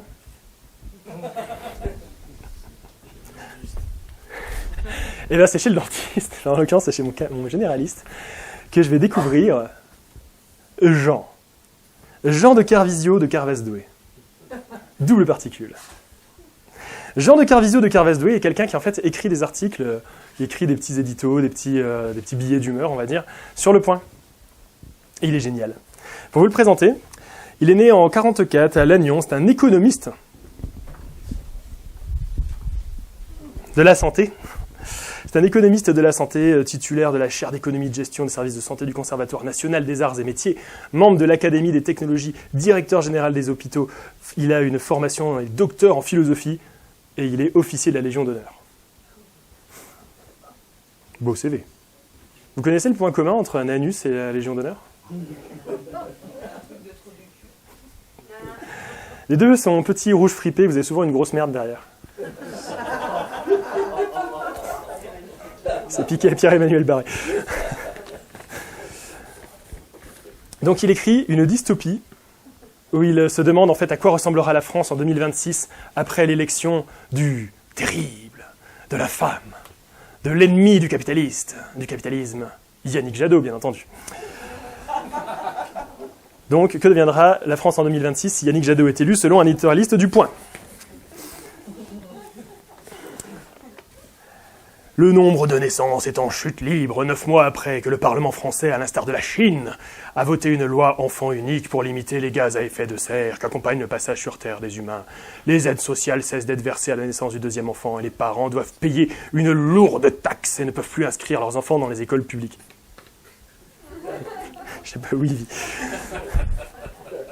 Au demeurant, les menus végétariens sont devenus la règle, mais les familles et les enfants, comme au temps d'Henri IV, demandent du poulet au moins une fois par semaine.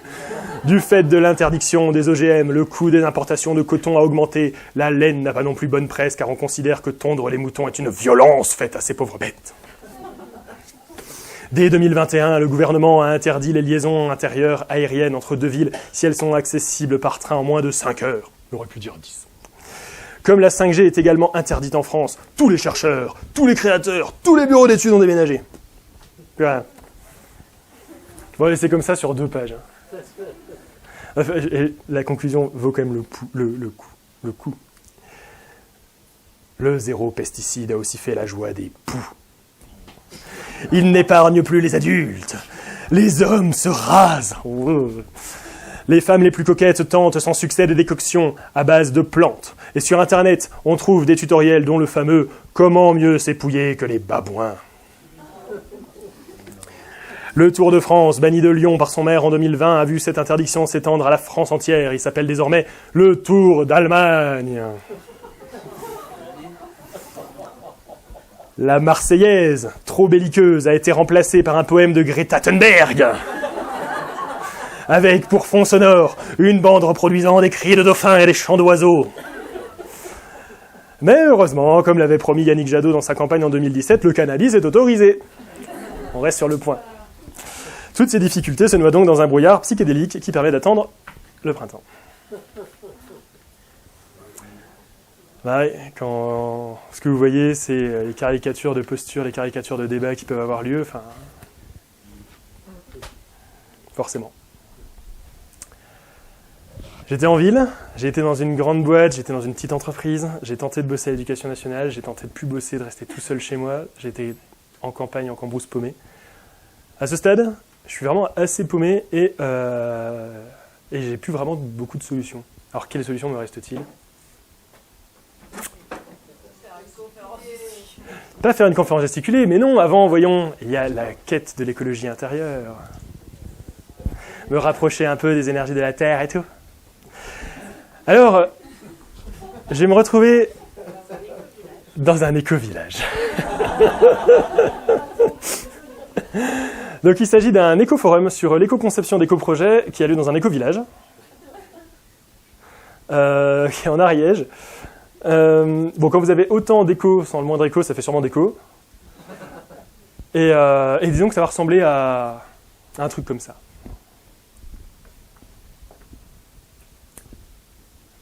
Mais bonjour, je m'appelle Arnaud, je travaille à la Vallée à côté en tant que prof de physique. J'ai vu qu'il y avait un forum ici sur des éco-projets. Moi, je suis à côté, je me dis ça peut être intéressant de voir et je venais. Le forum a lieu ici. Ah, c'est très joli, pas de débat. C'est quoi, c'est un monastère que vous avez, une vieille église que vous avez rénovée. C'est trop chouette. Mais le forum a lieu dans la grande pièce, là, où il y a juste le grand tapis indien en cercle et la bougie au milieu. Mais c'est un forum, c'est quoi exactement en fait, c'est un stage sur 2 jours. Ouais, c'est le même sujet, mais c'est une association de permaculture humaine. Bon, de ce que j'en ai vu, la permaculture, ça a l'air sympa. L'humain, de ce que j'en ai vu, ça a l'air sympa aussi. Ça va être cool. Donc, les autres sont en train de manger, ils ont endormi là. Ça ne dérange pas que je me greffe en cours de route. Bon, d'accord. Je m'assois, je vous attends. D'accord.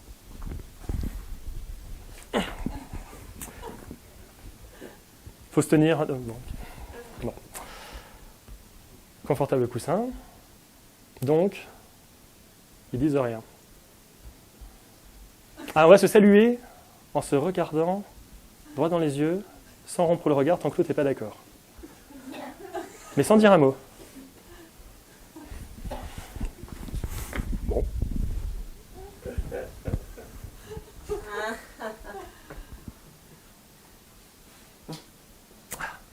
C'était long.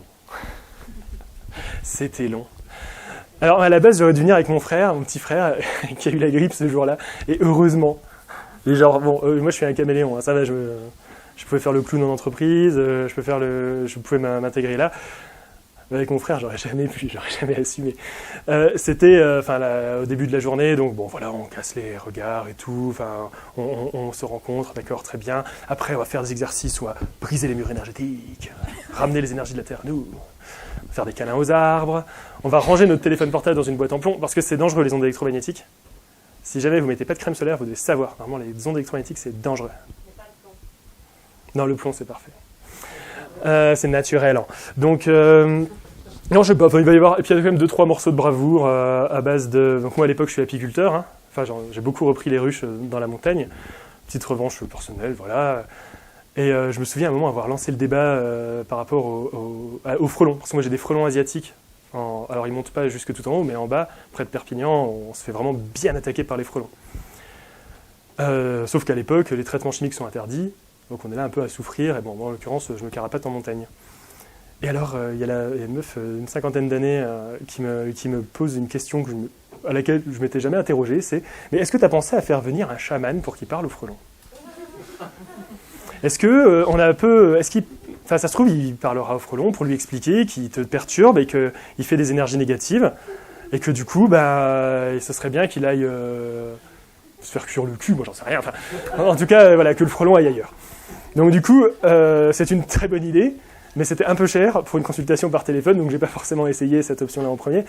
Mais bon, bref, c'est fascinant, puis on finit la journée en se massant mutuellement la queue le dos, en se disant des compliments sur... Enfin, ça peut être bien dans certains contextes, mais j'aimerais qu'on ait mis 2-3 bases, genre on est d'accord sur 2-3 concepts sur le capitalisme, enfin, on se connaît un peu, quoi, avant de se masser les épaules, et se dire qu'on est très heureux d'avoir croisé toutes ces belles âmes amenées ici par Pachamama, quoi. Bon.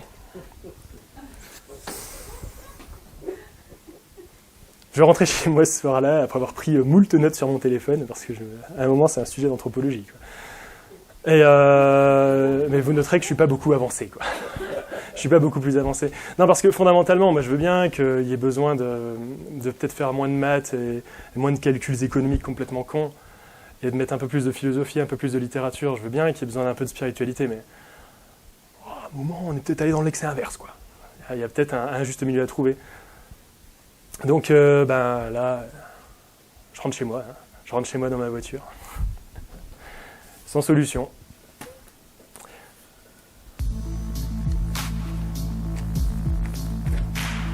Mais dans mes études, les gars te disent qu'en Alaska, il y a des esprits dans les arbres. Et que c'est pour ça qu'ils ne les coupent pas, parce qu'ils respectent du coup leur milieu.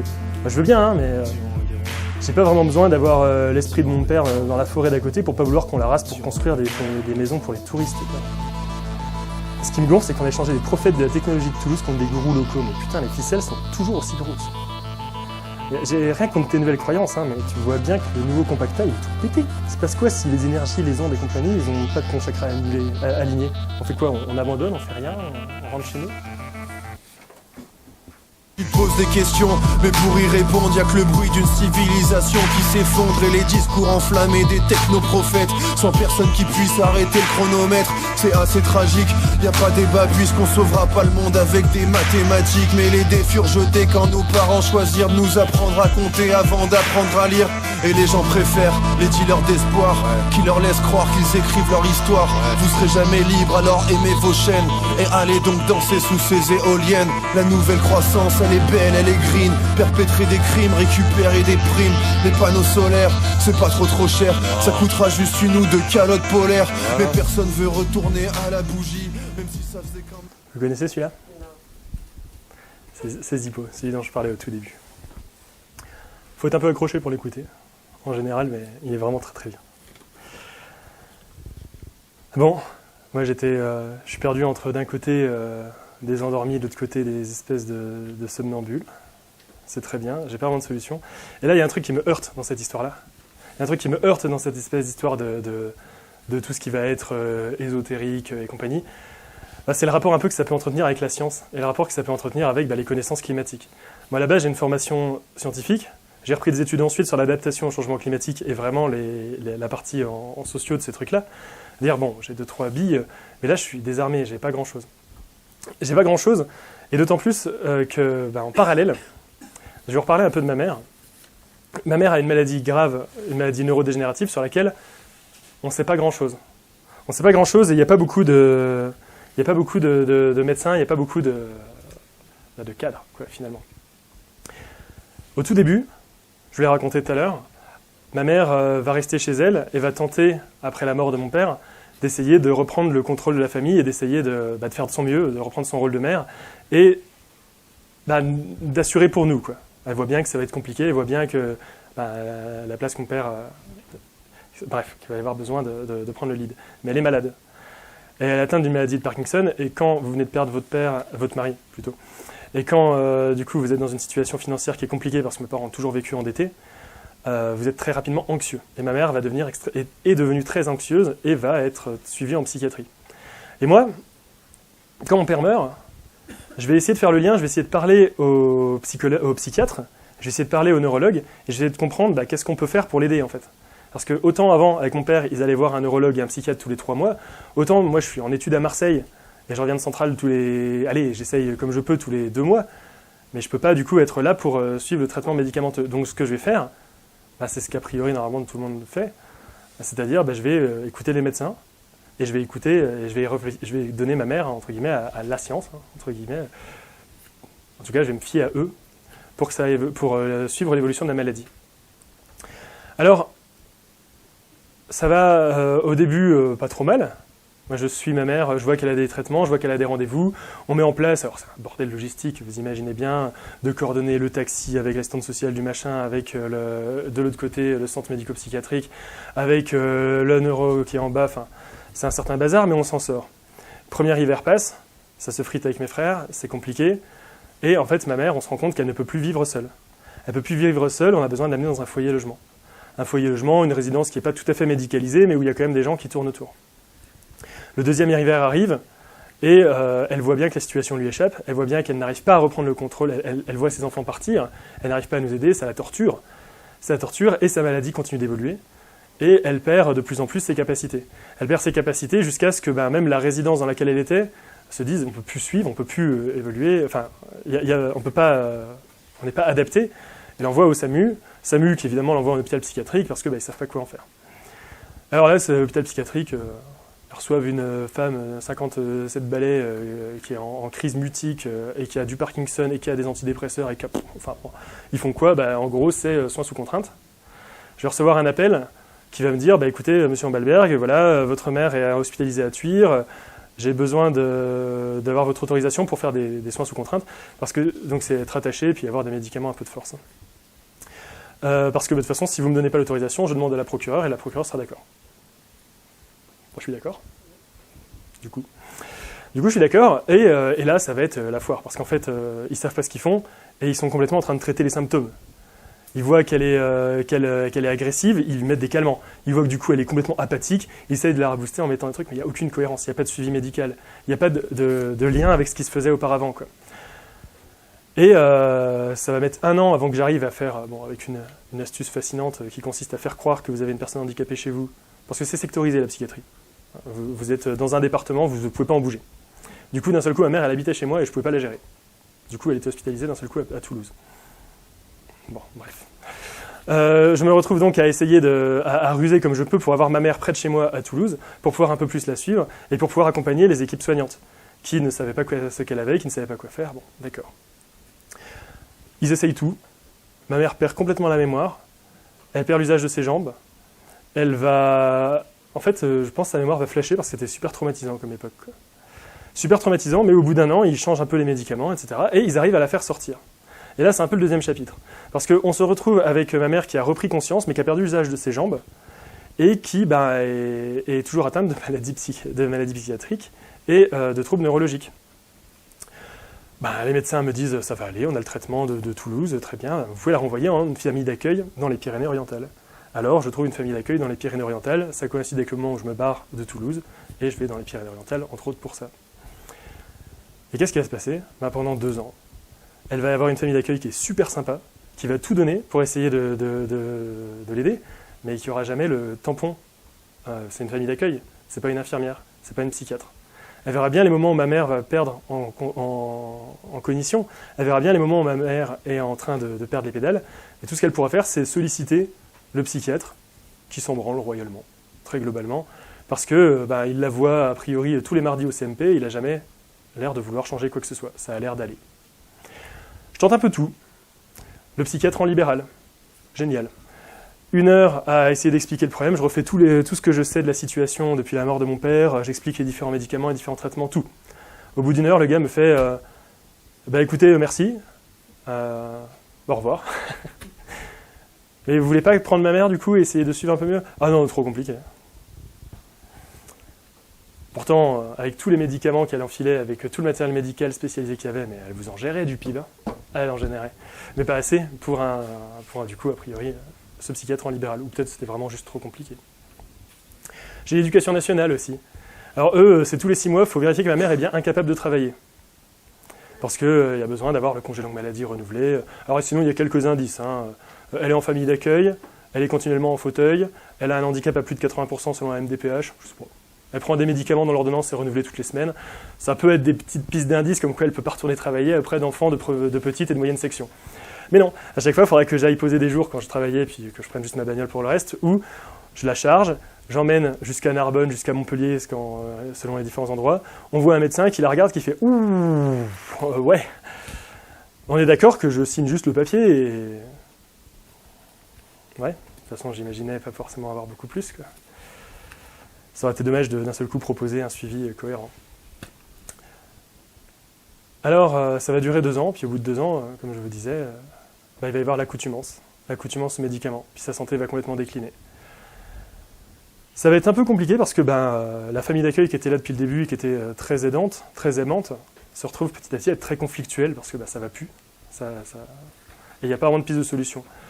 La psychologue ne dit rien, les infirmières ne peuvent pas faire grand-chose, le psychiatre est un abonné absent, et on fait du forcing avec mon oncle, le frère de ma mère, pour voir ce putain de psychiatre, qui était le seul habilité, le seul à avoir le tampon pour modifier le traitement de ma mère. Même le médecin traitant ne pouvait pas faire grand-chose. Alors, on a un rendez-vous. Ce rendez-vous, il est génial, parce que vraiment, le gars va m'expliquer, écoutez, oui, votre mère, ça fait 1 an et demi, un peu plus d'1 an et demi qu'elle est dans le service, mais vous avez des gens comme elle, j'en verrai 2 dans ma carrière. J'en ai jamais vu d'autres. Ma carrière se finit dans quelques mois. Donc globalement, le temps que je devrais mettre pour essayer de la suivre, elle, je pourrais m'occuper presque de 20 personnes à côté. Et en fait, j'ai plus de 200 et quelques patients. Donc je suis désolé, mais votre mère, tant que les signes vitaux sont bons, tant que les prises de sang sont correctes, qu'il n'y a pas l'air d'avoir de soucis, on va la laisser. Et ils vont la laisser. Au moins, ça aura le mérite d'être franc. Hein. Au moins, ça aura le mérite d'être clair. À partir de là, j'espérerai plus rien. J'espérerai plus rien, et de toute façon, à partir de ce moment-là, sa santé va décliner. Ça va être de plus en plus compliqué pour la famille d'accueil qui finit elle aussi par appeler le SAMU qui l'hospitalise en urgence, l'hôpital de crise qui nous appelle en disant en gros c'est pas possible, on ne sait pas ce qu'on va pouvoir faire d'elle, on n'a pas de solution et on va devoir trouver un EHPAD. Ma mère a 58 ans, on l'envoie donc en EHPAD, entourée de ce qu'elle appelle les blouses blanches qui la terrorisaient depuis un moment. Elle n'a jamais vraiment cru au système de médecine pour sa maladie, elle n'y croyait pas. Mais moi, il m'aurait dit ça plus tôt. Il m'aurait dit depuis le début qu'en fait, ils n'en savaient rien de ce qu'ils faisaient. On aurait tenté n'importe quoi. Enfin, moi, je l'aurais amené voir les écoperchés d'Ariège, voir si câliner les arbres, ça faisait du bien. Enfin, n'importe quoi sur lequel elle y croit. Aller à Lourdes, de la caillouthérapie, si ça les fait plaisir. Mais non, on va être prisonnier d'un système où les médicaments, ils vous rendent très dépendants. Vous arrêtez les médicaments, vous perdez toutes vos facultés mentales. Alors, l'EHPAD va faire comme il peut. Finalement, ça va plutôt bien se passer. On est tombé sur un EHPAD humain. On n'aura pas eu ce drame-là. Elle va être hospitalisée une première fois, où les gars nous disent elle finira pas la semaine. Elle finit la semaine. Finalement, elle repart en EHPAD. Il y a des aléas comme ça qui sont un peu... Je me souviens qu'à ce moment-là, quand elle est renvoyée en EHPAD, alors qu'il y a eu toute la cellule de crise qui s'était mise en place pour gérer, entre guillemets, la fin, je vais appeler la neurologue et je vais appeler le psychiatre. Alors le psychiatre, abonné absent, ça n'aura pas changé. Et la neurologue, par contre, elle va me sortir un truc genre, mais elle est encore en vie. Écoutez, vous savez quoi, nous on a fait tout ce qu'on a pu, maintenant c'est la psychiatrie de gérer. À un moment, moi je peux rien faire de plus. C'est une neurologue, ma mère elle m'a dit de Parkinson. Elle fera rien de plus. 5 mois plus tard, ce qui devait passer se passa et ma mère va mourir. Ma mère va mourir donc dans une espèce d'indifférence assez générale du corps médical, qui aura bien fait appliquer les différentes étapes, qui aura bien regardé si les signes vitaux étaient bons, et qui se sera posé aucune question sur le bien-être, qui se sera posé aucune question sur est-ce que c'était utile de la maintenir en vie, plutôt que, je sais pas, la bourrée de médoc et qu'elle vive sa meilleure vie 1 an et qu'après ce soit fini, quoi. Ce sera non, plutôt une longue agonie qui durera 6 ans.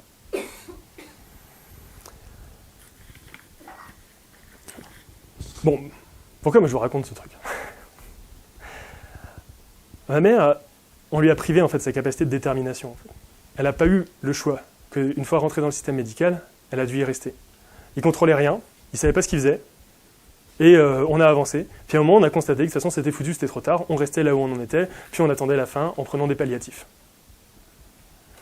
Pour les questions écologiques, on est globalement sur la même démarche. sauf qu'on sait à peu près, mais qu'on ne fait pas nécessairement grand-chose pour autant. On attendra d'être un peu sur les grosses crises pour effectivement passer sur des palliatifs qui s'appellent lacrymo-tonfa ou qui s'appellent, je ne sais pas exactement ce qu'ils arriveront à nous inventer.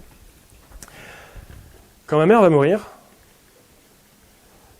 mes grands-parents, qui sont des gens qui nous ont beaucoup aidés, beaucoup soutenus, qui nous ont suivis pendant les 6 ans entre moi quand j'avais 20 ans et que mon père est mort, et un peu plus tard quand ma mère va mourir, ils ont toujours été là. Ils nous diront 2 trucs un peu bizarres. Le premier, c'est, Arnaud, maintenant, ça y est, Véronique est partie, ça devait arriver, tu vas enfin pouvoir vivre pour toi. C'était pas tout à fait faux, parce que j'avais un peu organisé ma vie aussi par rapport à ma mère. Et ils me diront un peu plus tard, mais en fait, ce qui nous étonne, c'est que maintenant qu'elle est partie, un mois plus tard, maintenant qu'elle est partie, en fait, on a l'impression que t'en profites pas. Quand on compare un peu à tes cousins, on a l'impression que vous avez un mode de vie, toi et tes frères, vous êtes un peu triste, on dirait que vous n'êtes pas heureux, que vous n'en profitez pas vraiment.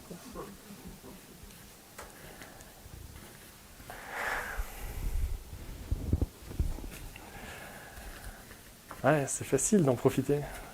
C'est facile d'en profiter, c'est confortable en plus. Puis c'est pas notre faute à nous on fait que profiter, prendre les magasins, on prend, je veux dire, y a pas... Et à la fin, on dira merci qui ? Des médias médisant de la haine en dépliant, et leurs potes, vendeurs d'armes, prétextant qu'ils ont des clients, des carcasses de gosses qui pourrissent en silence, de la chair sur un os pour ces chiens de la finance. Ils vont finir l'assiette en 2-3 coups de langue, et on va bien se le prendre, ce putain de boomerang. Il y aura 1 milliard d'empreintes digitales dessus. Dans les tiennes, je sais, t'es déçu. Pas la peine de chialer que t'as pas choisi ça. Allez, prends ton salaire, fais tes achats FISA. Voilà ton destin, non, tu seras pas Midas, ta seule couronne, elle sera sur tes sapes Adidas. Maintenant, regarde tes mains, mon frère. Si, je t'assure qu'il y a du sang dessus, même si tu sembles sûr du contraire.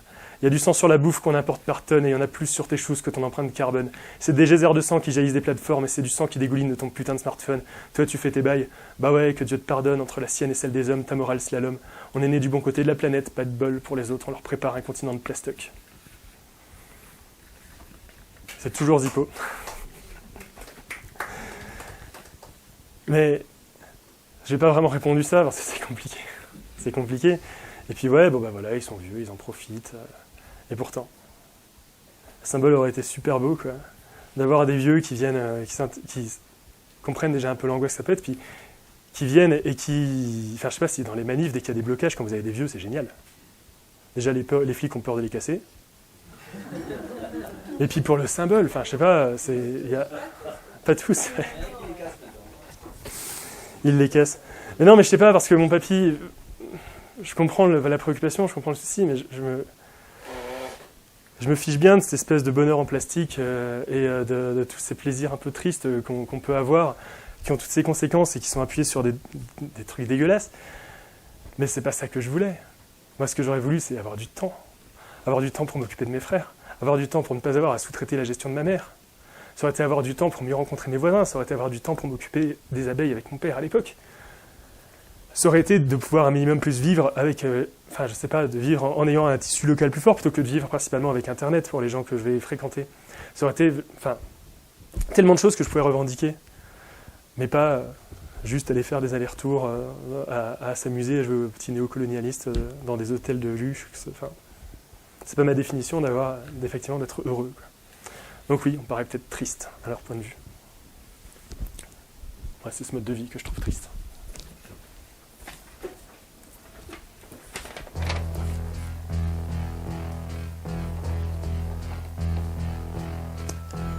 Je me fiche bien d'avoir des systèmes productifs compensés de la destruction bioéthique ou du consumérisme éco-responsable ou bio-local.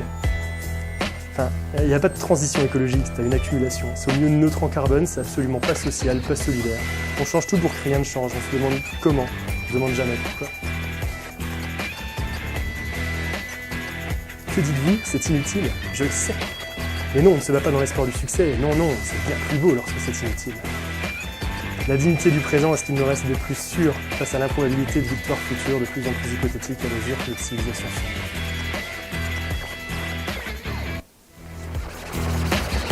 Un furieux sentiment d'impuissance me terrasse, me vide de ma substance à mesure que le temps passe. Je n'ai pas choisi le wagon, ni même la direction, et je m'enfonce tout droit dans ce tunnel funèbre en perdition. Une odeur putride plane et lacère l'atmosphère. J'ai la rétine choquée devant le charnier à ciel ouvert. Je ne me reconnais pas dans ce monde, je n'y trouve pas ma place et je suffoque perdu dans le dédale des couloirs de l'angoisse. Ce train n'a ni queue ni tête, il roule à vive allure et écrase tout sur son passage. Moteur au bord de la rupture, à l'intérieur c'est la panique. Les neurones court-circuitent, ça va trop vite pour établir, on connaît tous la suite. Maudit soit la race des puissants, aiguilleurs du chaos, leurs instincts suicidaires et leur penchant pour l'échafaud au point des lèvres. Toujours cette arrogance, ce petit rictus, mais ils oublient que pour eux aussi il n'y a qu'un mur comme terminus. Arrêtez ce train, arrêtez ce train, je veux descendre, arrêtez ce train.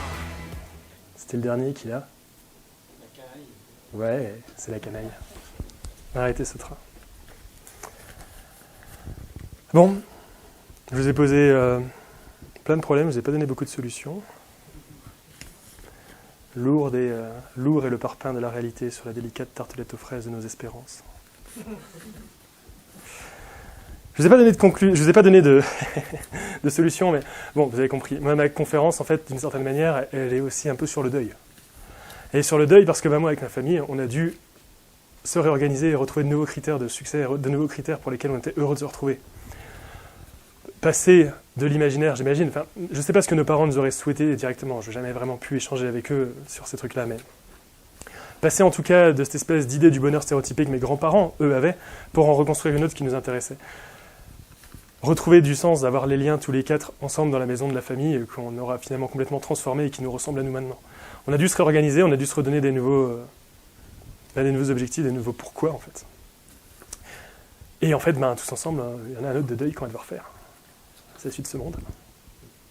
C'est la suite de ce monde parce que on ne s'en sortira pas avec les efficacités, l'énergétique, avec les transitions écologiques et trucs comme ça n'existe pas. Ça n'existe pas, c'est globalement inefficace. Ça fait que perpétuer la machine. Enfin, je veux dire, chaque année, ne nous y trompons pas, chaque année, le problème est pire que l'année d'avant. Il y a toujours plus d'émissions.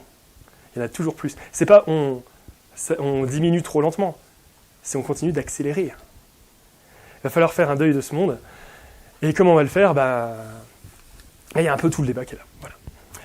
En tout cas, il va falloir redéfinir un peu pourquoi on vit ensemble, pourquoi on fait ce qu'on fait. Il va falloir se demander plus pourquoi et se demander un peu moins comment on fait.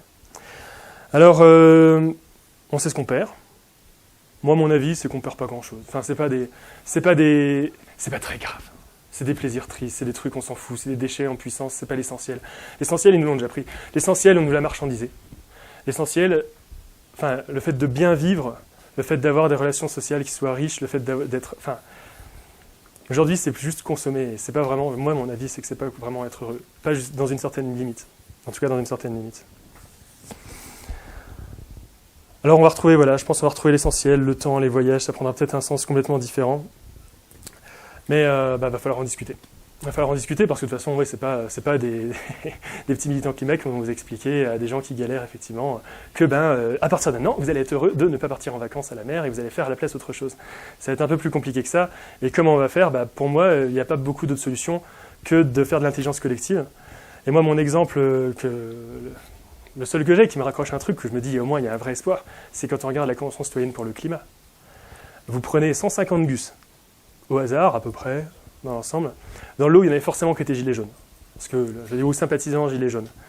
Vous en prenez donc ces 150 gars, vous les faites réfléchir aux questions écologiques, vous les formez sérieusement sur tous les trucs que je vous ai dit là, un peu en jouant, un peu en ordre de grandeur, un peu en déconnant. À la fin, ils vous sortent quoi ? Ils vous sortent de diminuer la vitesse sur les autoroutes. Non mais énergétiquement, c'est indiscutable. Hein. Mais qui comprend qu'effectivement, c'est un truc qu'il faut faire d'un point de vue énergétique ? Enfin, si vous prenez 150 gus qui n'ont pas une formation physique, il n'y a aucun moment ils vous disent ça. Ils vous disent ce truc-là, ils vous disent relocaliser l'alimentation, ils vous parlent de plein de trucs qui sont très intéressants. Et même, ils se sont auto-censurés. Il y a un truc qu'ils voulaient dire, qu'ils n'ont pas dit parce que ça passerait jamais, c'est la décroissance. Non mais, c'est quand même bluffant. Qui parle de décroissance dans ce pays ? Je veux dire, c'est un truc... Vous les interrogez tous à gauche, personne vous parle de décroissance. Vous avez bien 2-3 allumés dans des antennes un peu parallèles de gros partis, mais c'est très minimal. Et là, vous prenez 150 personnes et leur consensus, c'est qu'il faut partir vers de la décroissance. Non mais je veux dire, ça donne de l'espoir, j'ai l'impression. Donc je sais pas, voilà, réussir à mettre les gens ensemble pour qu'ils discutent, et puis aussi voir les conséquences de nos modes de vie. Parce que tous ces trucs-là, tant que c'est loin de chez nous, il n'y a pas de souci. Si on avait d'un seul coup, chez nous, des mines à ciel ouvert, de charbon, si on avait la métallurgie, tous les procédés polluants dégueulasses qu'on envoie à l'international, si on avait ces trucs-là directement chez nous, mais on les a. Enfin, on pourrait extraire des minéraux chez nous. Peut-être qu'on relativiserait le besoin urgent qu'on a de changer d'ordinateur tous les ans ou de changer de téléphone tous les 2 ans. Évidemment, tant qu'on a juste des produits sous plastique qui sentent bon le neuf quand on les reçoit, pourquoi se poser des questions? Bon, moi je considère qu'en tout cas on va perdre certaines choses, et c'est pas très grave, on peut toujours se poser la question de son sang, comment on transforme ce qu'on veut garder, qu'est-ce qu'on abandonne et qu'est-ce qu'on garde tel quel. Et puis ça ne veut pas forcément dire que ce sera malheureux, quoi. On va juste switcher notre standard de, je sais pas, est-ce qu'on évaluera être en meilleure santé? Est-ce qu'on évaluera avoir une vie sociale plus riche? Est-ce qu'on évaluera avoir un tissu économique plus solide, qui ne soit pas complètement pété au premier cargo qui se bloque dans le canal de Suez? Il y a plein de choses à réfléchir. En tout cas, une chose est sûre, c'est que, bon, quand on le présente comme ça fait un peu fin du monde. Fin d'un monde, en fait. Mais ça tombe bien, c'est un monde sur lequel on n'était pas vraiment invité. C'est la fin de leur monde. C'est la fin de leur monde, et il va falloir se battre avec ça. Il va falloir se battre contre eux parce que vous avez des laquais, des gens qui aimeraient vraiment être à leur place. Et c'est dur de parler avec eux. Ça va être la fin d'un monde qui marchandise et qui profite de nos frustrations et de nos malheurs. Ça va être la fin d'un monde de gens qui ont des armes également de distraction massive et qui ont vraiment tout ce qu'il faut pour réussir à nous garder comme on est là. Mais c'est nécessaire, et c'est pas forcément... c'est nécessaire et c'est pas forcément perdu. À qui on le fera par contre? Parce que vous en avez plein qui sont des faux alliés, vous en avez plein... moi je pense que ceux à qui on le fera, c'est ceux qui vivent déjà mal le monde actuel.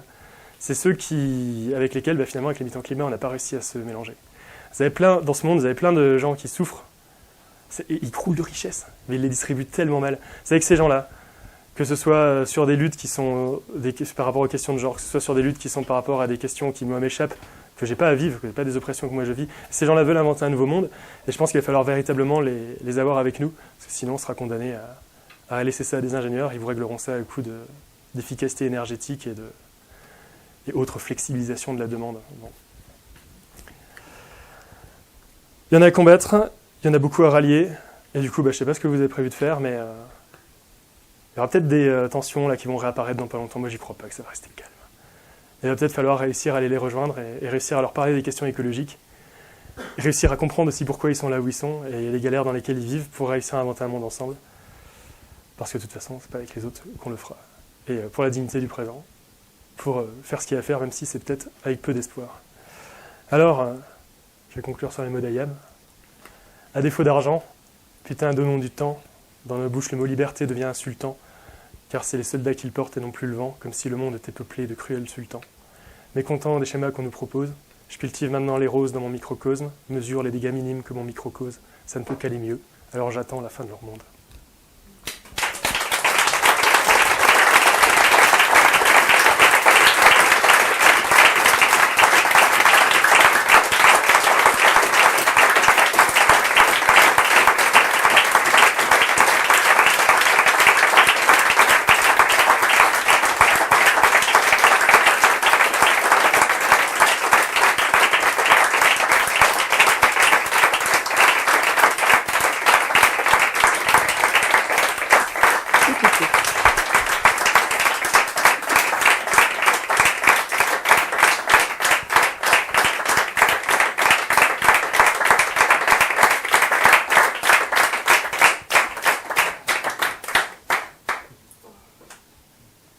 Ok, karaoké.